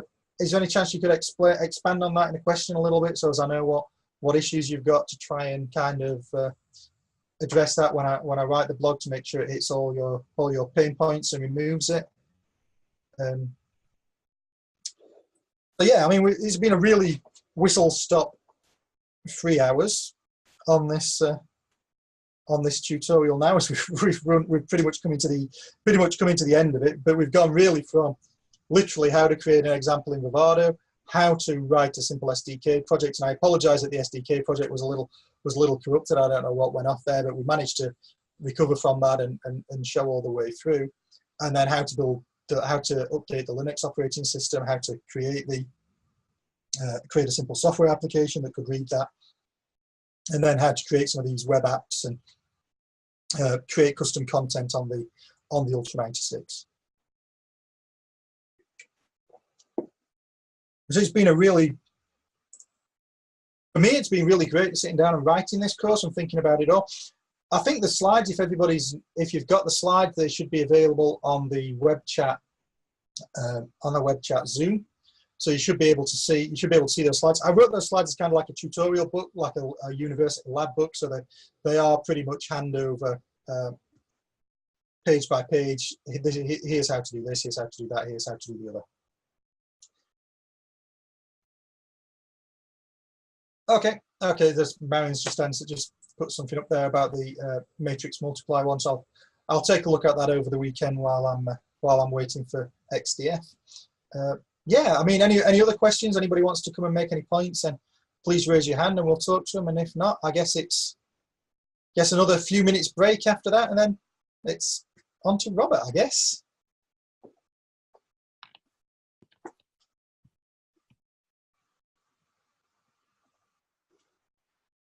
So, Yeah, I think. I mean, I hope at least, you know, Adam, you'll be sticking around, right? So people. Yeah, I'm going to stick around. Yeah, I was actually going to jump off the microphone for literally 2 seconds and go, because you wouldn't think it, but I tidied my office up early on. Monica saw it yesterday. It was much worse than this. And so I tidied it up early on. In doing so, I moved my USB cable. That's on the bed at the moment. So I'm going to go grab that. I'm going to go find that USB to UART cable and see if I can create very quickly. See if I can hack that into to what we're doing. But apart from that, yeah, I'll be hanging around. And let everything that Adam talked about mull over a little bit, and then that way maybe in the next 10 or 20 minutes you have more questions for him. It's been a real sort of speed learning to how to use the Ultra96 and the Zinc MP SoC. But my goal in doing it was to kind of show you the hooks and the techniques such that you could come back and look at it as opposed to struggle yourself too much. But you will have to do some thinking about it. And now I'm going to relax. I actually had a question, Adam. Yeah, sure. Where's the best place to find like sample code or projects for Ultra96? So there's a lot of examples on the zboard.org. There's some on I think there's some on 96 boards now, Robert, I think. And obviously don't want to keep saying it, but obviously I've created quite a few projects around the Ultra96 on Hackster itself. So I think 2 or 3 projects on Hackster. And actually I might turn the SDSoC example into a project actually, and that way I can document it a little bit more. But cool. Yeah, so there's getting to be more and more content out there, I think. It's certainly a really exciting board. Yeah, it's an exciting board, but it's also a relatively new board, right? So, I mean, as many of you may have noticed, there is a little bit of a learning curve, especially when developing with the FPGA. But our engineers at 96 boards are working on projects. Adam's working on projects. The folks over at Avnet are working on projects. There's a lot of stuff that'll be coming out and that already exists out there, but even more is coming out very soon. Hopefully you'll be adding your own projects to Hackster too, so. Well, I think my next thing for it actually is to try and do some vision processing with it. Try and leverage some of the sort of the OpenCV, and so somebody mentioned the revision type acceleration that can come with it. I think it's going to be quite powerful in that area. So to address a question real quick by Peter Mosel, he says it would be nice to see a webinar on Ultra96 with the seed mezzanine board with sensors. This is something that 96 boards and our engineers, really try to do on a weekly basis. So, Ultra96 is one of our newest boards, and we've been, very excited to feature it through the 96 boards channels. And one of our engineers in particular, you'll run into him across the 96 board channels, Sahaj Sarup, or otherwise known as Rick96. He does a lot of things like this. So building out, getting started videos, small guides for our website, guides for our documentation repository, and especially around mezzanines. So in the next few months, you will definitely be seeing a bunch of mezzanine content popping up on the website, on the 96 board channels. So I'm going to be a shameless publicist because Peter's question actually does relate to something I did recently as well. So I'll put the link in chat. But I did create I did create an example that used and it was at Lenovo that used the. So I'll just show you a quick picture of it. Uses the Grove starter kit with the just the temperature sensor, but then connects that all into the Adafruit cloud and into if this then that. So it doesn't use them all, but the framework's there. You just need to modify the modify the Arduino code and the Python code a little bit more to get that up and running. But it's a real simple example, but it is there.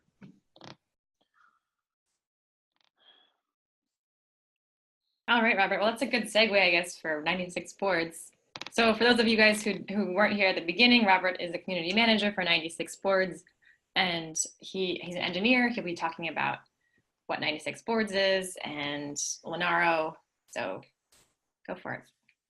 Take it away. So I actually need to take over the shared screen, if that's okay. Yeah, you can. I have a presentation. I will stop sharing. There you go. So let me know when it's ready. Yeah, I can see it now. Yeah. Excellent. Yeah. So my name is Robert Wolf, and I'm going to be talking about the 96 boards ecosystem. So I have my presentation down here, and the camera's up here. So I'll try my best to look into the camera. But I did put 2 links on this first slide, a screenshot or whatever you like. You should have access to this slideshow. It is public to view. So bit.ly/Hackster-Ultra96. And then also with this contest, 96 boards did launch a Go page on our 96 boards website. So this might have been a little bit, mixed in with the huge description of the contest. But if no one has found this page yet, this is a great resource for anyone who is in this contest. We will be publishing things starting this week in that page. So, everyone that's looking for a consolidated place for a bunch of resources, the Go page is definitely a good place to go. And we do try to link you back and forth between the Hackster page. So at the top of our page, there's a button that'll take you right back to the Hackster page as well. So those are 2 great resources there. Now, Monica, thank you for introducing me. I appreciate it. Thank you for having me on this webinar/workshop. Some great stuff that Adam covered. I just want to give another brief introduction of kind of who I am to build a bit of credibility behind the things I'm going to talk about. So yeah, I am the 96 boards community manager. I do have a passion for open source. I started off as a technical writer, but I also am a studied electrical engineer. So I did study electrical engineering with a bachelor's from the University of California, San Diego. And I currently serve as the president of the Electrical Engineering, or UCSD ECE, Alumni Committee or Board of Directors. And I have a strong passion for, like I said, open source, but also STEM education. So anything from, junior high school, elementary school, all the way through college. I just love helping people develop their STEM skills. And of course, in this day and age when there's a lot of people graduating, but not as many jobs, how can you kind of bring yourself above and beyond to highlight yourself in the crowds of engineers that are coming out there? So if you have any questions for me, I did share my personal information there. Now, a lot of times 96 boards and Linaro, the word Linaro or the company Linaro is kind of intertwined. So I'm just going to give a brief introduction on Linaro, which is our parent company, and then I'll talk about 96 boards in more detail. Linaro is a company that started off back in 2010 to reduce the redundancies and fragmentation in the ARM ecosystem. So basically, when you take, for instance, an image of Ubuntu and you want to go flash it onto your x86 or your Intel processor, it's just pretty easy. It just flash on this machine, this machine, this machine. One image kind of does it all.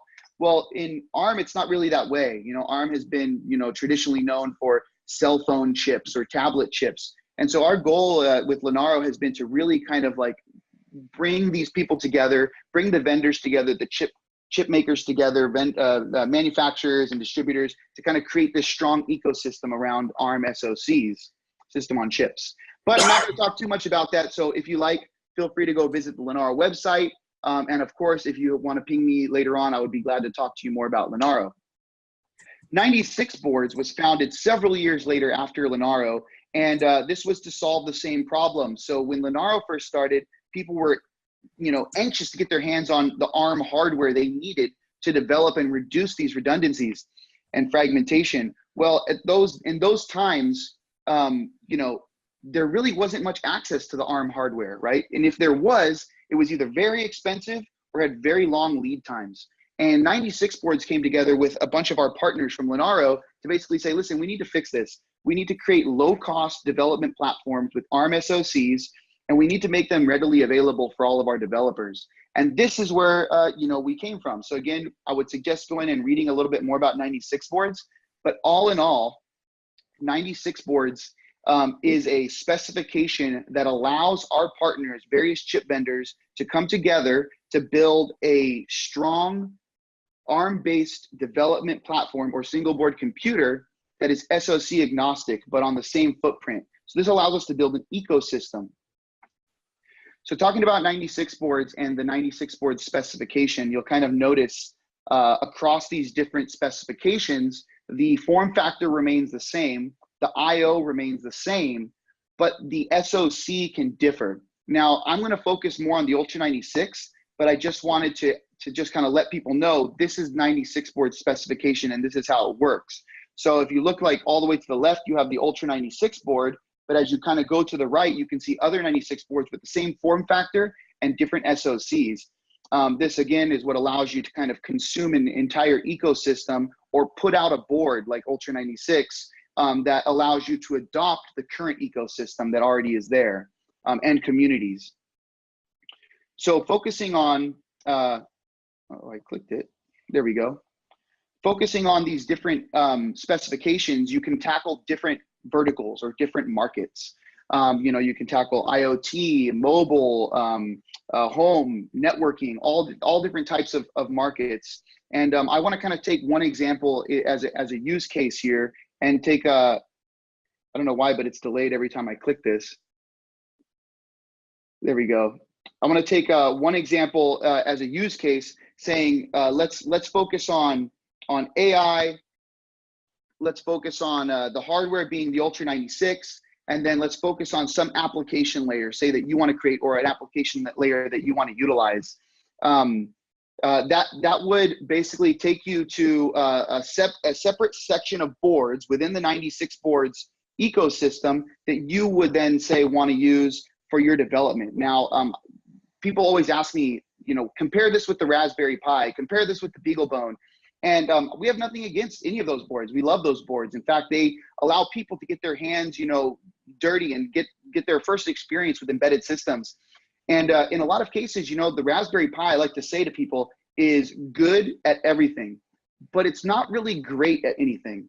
So when you take a Raspberry Pi, you can pretty much explore and get your experience. But when you're ready to accent something, a feature, or really get your experience on some aspect that you want to bring forward, you're going to need something stronger. And that's where an FPGA or this Ultra96 board in particular comes into play.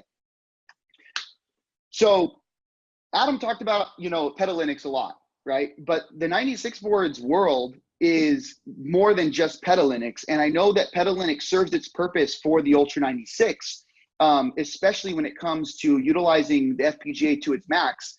But our communities are working to enable all sorts of operating systems, especially on the Ultra96, because it is such an exciting board. So already you've seen the OpenSUSE communities enable OpenSUSE. You can go to the 96 boards website, you can get the OpenSUSE image, and you can flash it onto your Ultra96.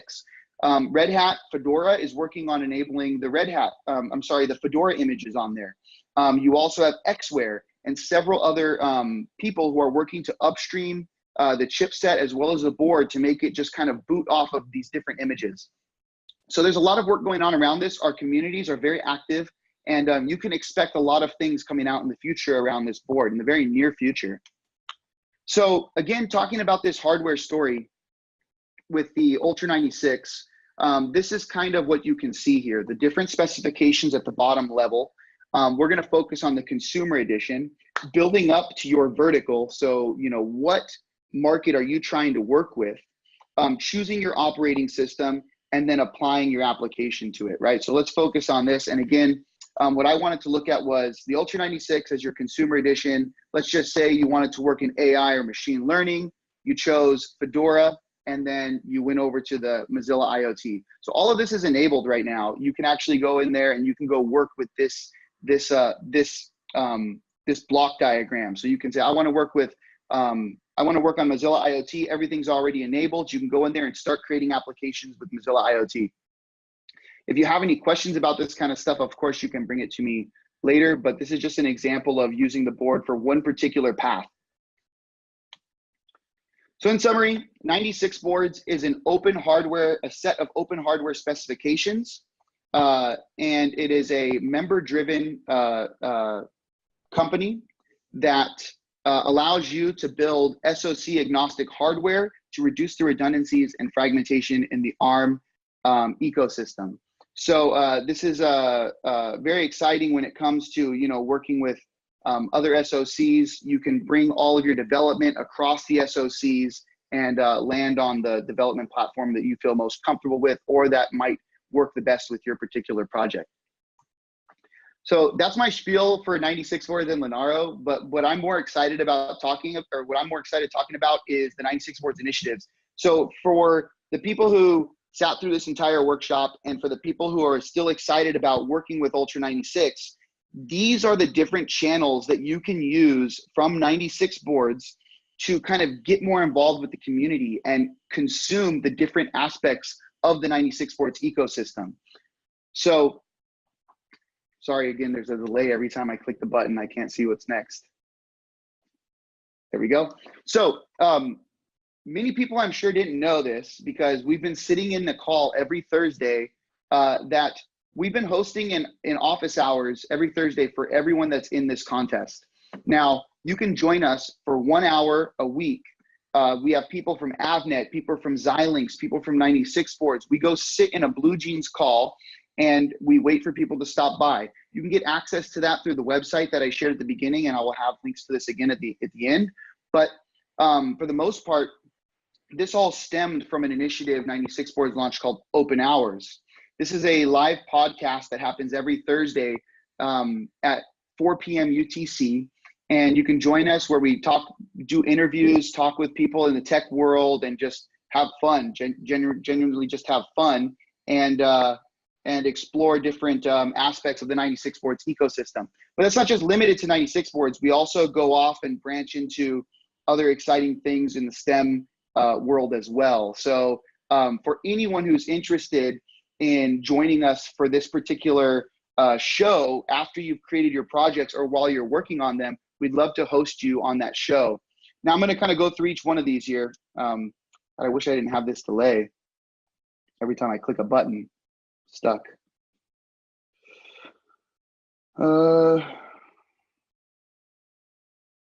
Let's see. Okay, so like I said, Open Hours is a real-time chat podcast live stream. We do it on YouTube, we do it on Facebook, and then we have it on the Blue Jeans channel where you can come in and interact with us. But basically, if you go to 96boards.org/open hours, you can find our update for every week, what we're going to be showcasing, what kind of demos we might be featuring, who will be on the show. And of course, we invite anyone on this call to join us as well. This is a great way to get your work published or to get your work out there. The things you're working on, kind of like, you know, incite the community to help you with it. If you have anything hosted publicly, you can come join us there. This is an example of some pictures. Gosh, this delay is killing me. Of some pictures of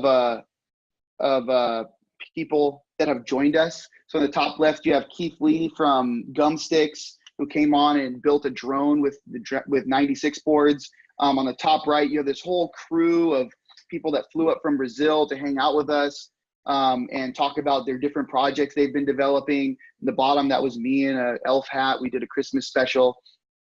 And yeah, so I mean, you can see we just have fun, right? And everyone is welcome to join us for this. Hopefully Adam will be joining us in January next year to showcase some cool stuff from 96 boards, from Ultra96. I should just be clicking this button like 20 seconds beforehand. I'm really looking forward to doing the Open Hours one, so that'd be good. Yeah, we have a blast. So I mean, it's very informal, and we do it every week. I've literally done it every week except 2 Thanksgivings. Even if I take the day off, I'm still doing my Open Hours. So there is no such thing as holiday in Open Hours. I can't get this to work. I don't know why. Okay, so another initiative that we do is called the Mezzanine Community. So for everyone who's kind of heard this word mezzanine thrown around, the mezzanine is similar to the Raspberry Pi hat or the Arduino Shield or the BeagleBone Cape. We call them mezzanines. And you can kind of see this whole board of tech behind me. This isn't even half of what exists. So you can actually break out various features of your 96 boards, of your Ultra 96, that might not be readily available on the board itself. So you have your high speed and your low speed expansion connectors. Those basically open up new worlds, right? So based on what you plan on developing, you can plug a mezzanine in there and then accent that out and work with that. The mezzanine community comes together to talk about how we can evolve or create new mezzanines. So if anyone has the hardware itch, if you're not just into software, if you want to actually go in and start working with hardware, this repository that we host allows you to come in and work with one of our hardware engineers, very esteemed hardware engineer called Michael Welling. He's a community volunteer that maintains the repo, work with our 96 boards engineers, and we'll kind of hash out a possibility for a mezzanine board and possibly even help you make it yourself.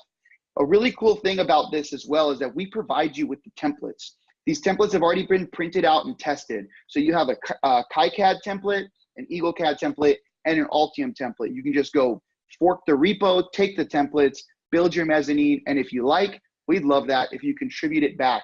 And then we can also even help you possibly crowdfund it, right? So that's also a good thing. Now, you all have access to the slideshow. The links are there as well. So if you'd like to go get involved there, we'd love it. Here's some examples of some of the mezzanines that have been created, and we do have a lot more that are already in there as well that I haven't taken pictures of. Let's see. Loading. Okay, another great way to get involved with us is through the projects org. Now, similar to how, or not similar to how Hackster.io hosts their projects, keep hosting your projects on Hackster.io. That's the best place to host them. But if you want to start inciting people to kind of come collaborate with you on your source code, then we welcome you to come post your project inside the 96 boards projects org. So this is just a GitHub-based projects org. You can come host your source code with us. That incites our engineers to come collaborate with you, the people that are in our community to come collaborate with you. And then, of course, take these projects and post them on Hackster.io. Post all your instructions and everything on Hackster.io. But this allows people to kind of come collaborate on your code.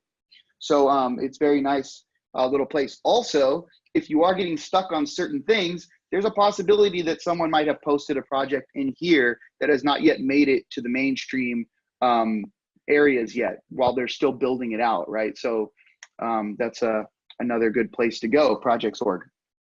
We're working on a situation where this will render up onto our website as well. So this is a very nice place to kind of get started with 96 boards. You can see our projects on our website page. These are some that have already been created. Again, we encourage you to go check these out. There's definitely some stuff that might help you out in your process while you're working with Ultra 96. And I clicked the button a while ago, so I'm just waiting for it to.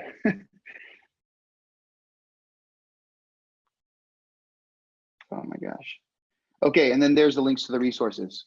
So another thing that's really great about the 96 boards community is that we allow anyone in the community to contribute to both our website and our documentation. So believe it or not, but our website is completely open.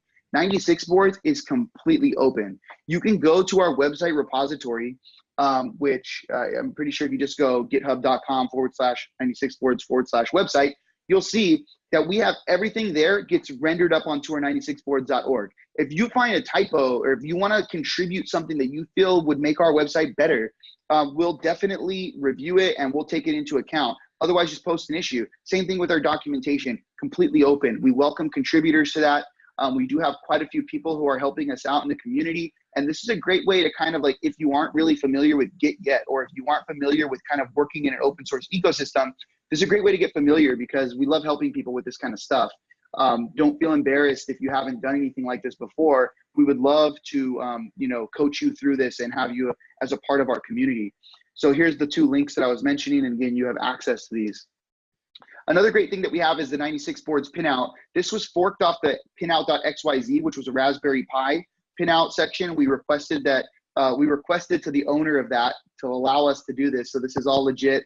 And and this is again always also open source, right? So if you go to the 96 boards org, you can find our pinout repository, and we welcome any contributors to this. We try to keep it as up to date as possible. This does only accent the low speed header. We do hope to bring in the high speed header at some time, but we try to also keep the mezzanines that are available updated in there as well. So another great way to get resources for your 96 boards activities.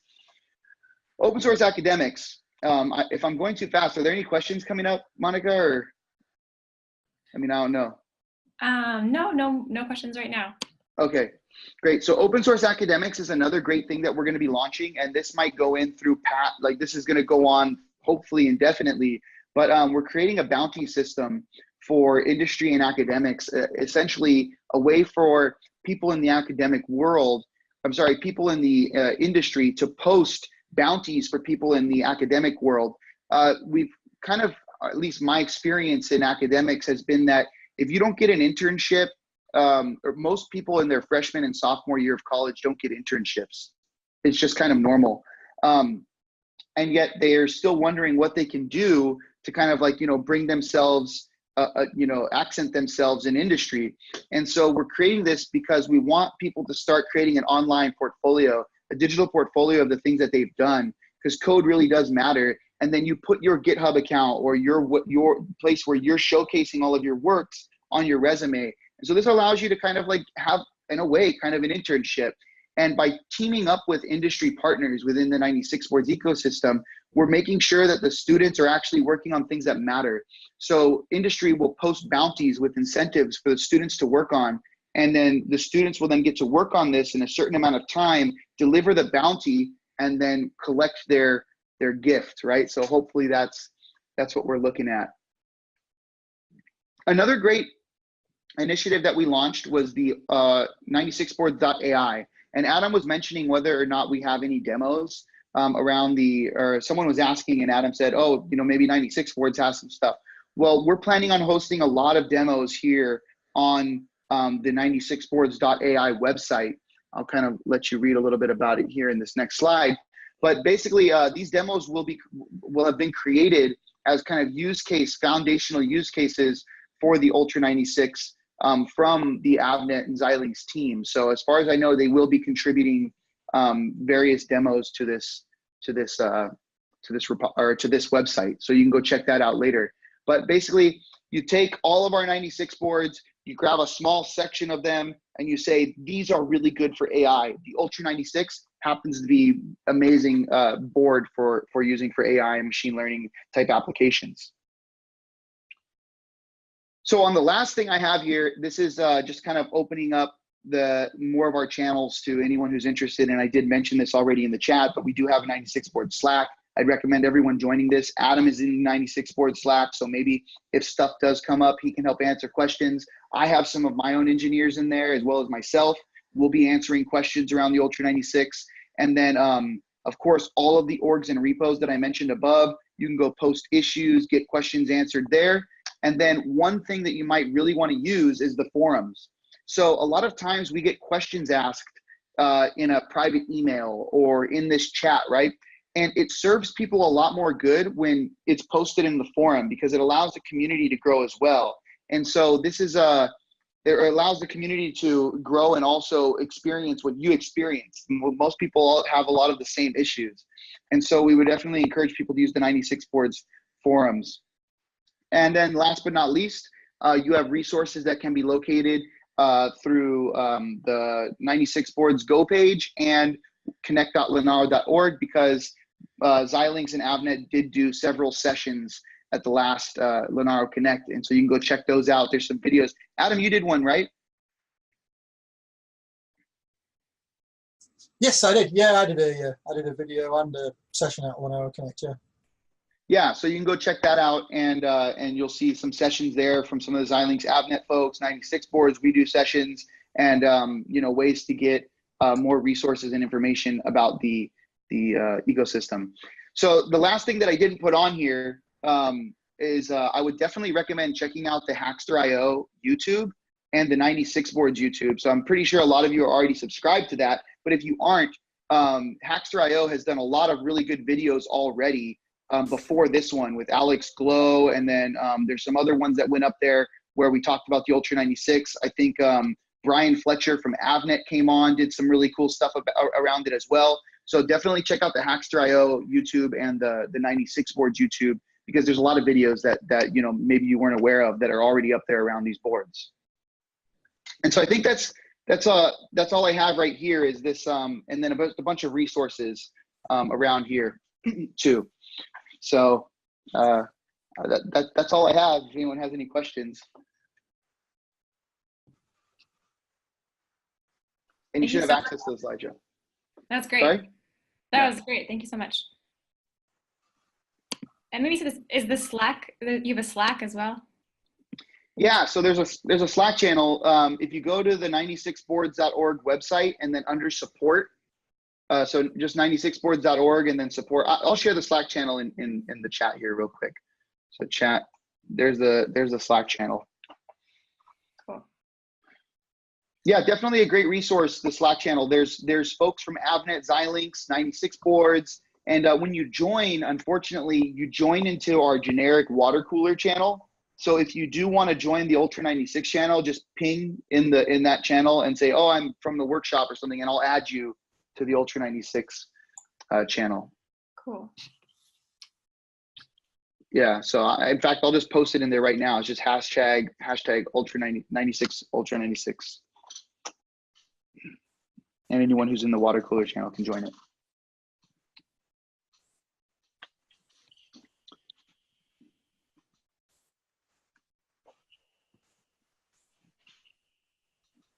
Yeah, so someone asked actually on here from Essa Vastuk, do you have a presence on Coursera?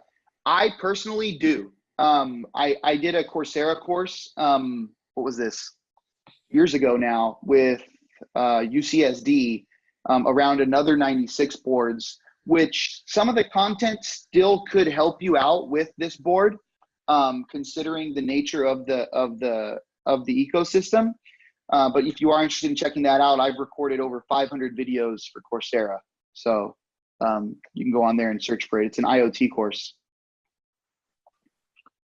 And then, yes, there is a LinkedIn group. So Peter Mosel, if you search 96 boards on LinkedIn, you'll find us.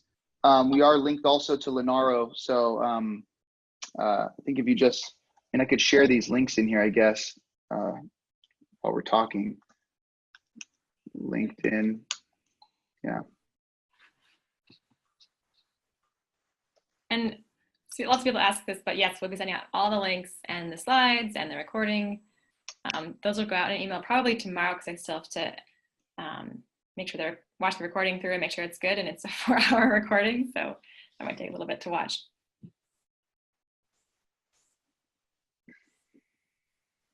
Yeah, so I didn't know the Grove kits were gone. Have you tried checking Amazon? Tim Gardner's asking where the Grove kits are.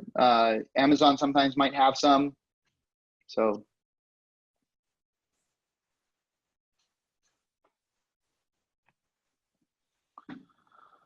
Great. Yeah, definitely check out the YouTube channels. It's a pretty big deal. I know one of my engineers releases video every week, and then we release videos every week for the Open Hours podcast. So if you are following the 96 boards YouTube, you'll get access to all of that. And then I'll share the Hackster.io one here too, because we did a lot of videos with them, and they've also been showcasing the Ultra 96 for a while.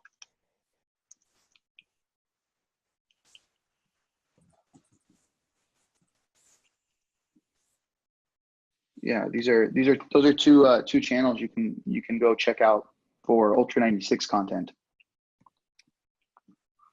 All right, I see one more question. When will this workshop conclude? It's supposed to stop at noon. But if there's like some more interesting questions, maybe we'll hang out for a little bit and answer them. We have 3 minutes though, otherwise. Timothy Thomas is actually a very, I would call him a very strong 96 boards community member. He hosts his own WeChat or no WhatsApp channel for 96 boards and open hours, and then he's been really trying to kind of get from the Arduino development into something a little bit more complex. So he hangs around quite often in these circles. He's a good guy. I love the pinout on all the 96 boards is the same. That's so cool. I've been working with Raspberry Pi and I have like 3 different versions and they all different pinouts, and I'm like, ah, that's amazing. Wait, so the Raspberry Pi changed their pinouts throughout the versions? I didn't know that. Yeah, so one of the more recent boards, actually, I could show this off because hopefully we'll be enabling this very soon. I have it right here.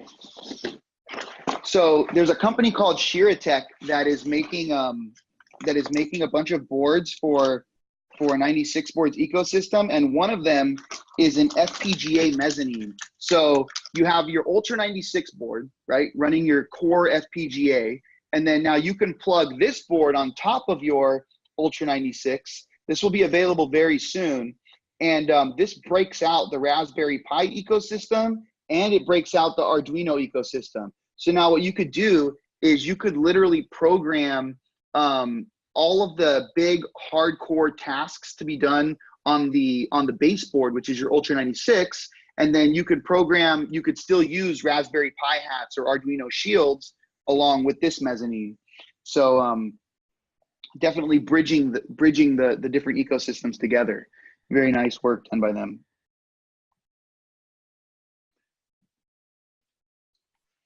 Yeah, there's tons of these. We have another question. What is the most interesting project you've released on the board? I'm not sure if that's Adam. That's an Adam question. Adam question. Oh, what was that question? What's the most interesting product you've made with the Ultra 96? So far, actually, I think it was the Internet of Things example I created, because I mean it was relatively simple. It didn't use a huge amount of the programmable logic, but it really showed how you could just kind of begin to connect all these technologies together and get them all to work together. And it's quite cool, Flash. You know, making your little board down here, sense temperature, log to the cloud, and then have another service that's monitoring that and sort of alerting you and such like. So it was quite an interesting little application, I think. Yeah, and with me, I would say I haven't really made any interesting projects with the Ultra 96 yet, but I do plan on hopefully featuring this board at ARM TechCon next month. So I have a little solar kit that I built, and I'll be hopefully hosting the Ultra 96 board. I'll show the little kit here. This is a solar kit made for 96 boards, and if you open it up, you have like a charge controller, inverter, a fan. You have a little screen right here, and then you'll plug your Ultra 96 into here, along with one of those mezzanines that I just showed that gives LTE access, and then hopefully we'll be able to tap into it and just make a little portable solar node, server node from wherever we want, self-sustainable. I like working with renewable energies. Like I like doing stuff like that. I have a bunch of solar generators that I've made. Cool. Finally, Arthur asks if there's an assignment to receive a certificate. The assignment was watching this workshop. So yes, thanks for joining us, everyone. So yeah, we'll be sending out certificates for everyone who bought the board and joined the workshop. So they're pretty cool. They're Hackster certificates. Hang them on your wall. It's not accredited, but it's a nice thing to have. Can I get one too? Absolutely. I'll sign yours. Oh, fantastic. All right. I think that's it, unless we have anything more. No, I don't see any more. Don't see any more questions. Thank you, everybody, for listening to me for 3 hours. I hope it made some sense. Thank you for having me on the workshop. It was very nice to be able to talk about 96 boards. Thanks so much for coming. Thanks for joining us. That was great. I learned a lot. All right. And thanks everyone who joined us. Is that everyone just like that? Oh, Bye-bye. That's it. bye. Yeah. Thank you. Bye. Take care.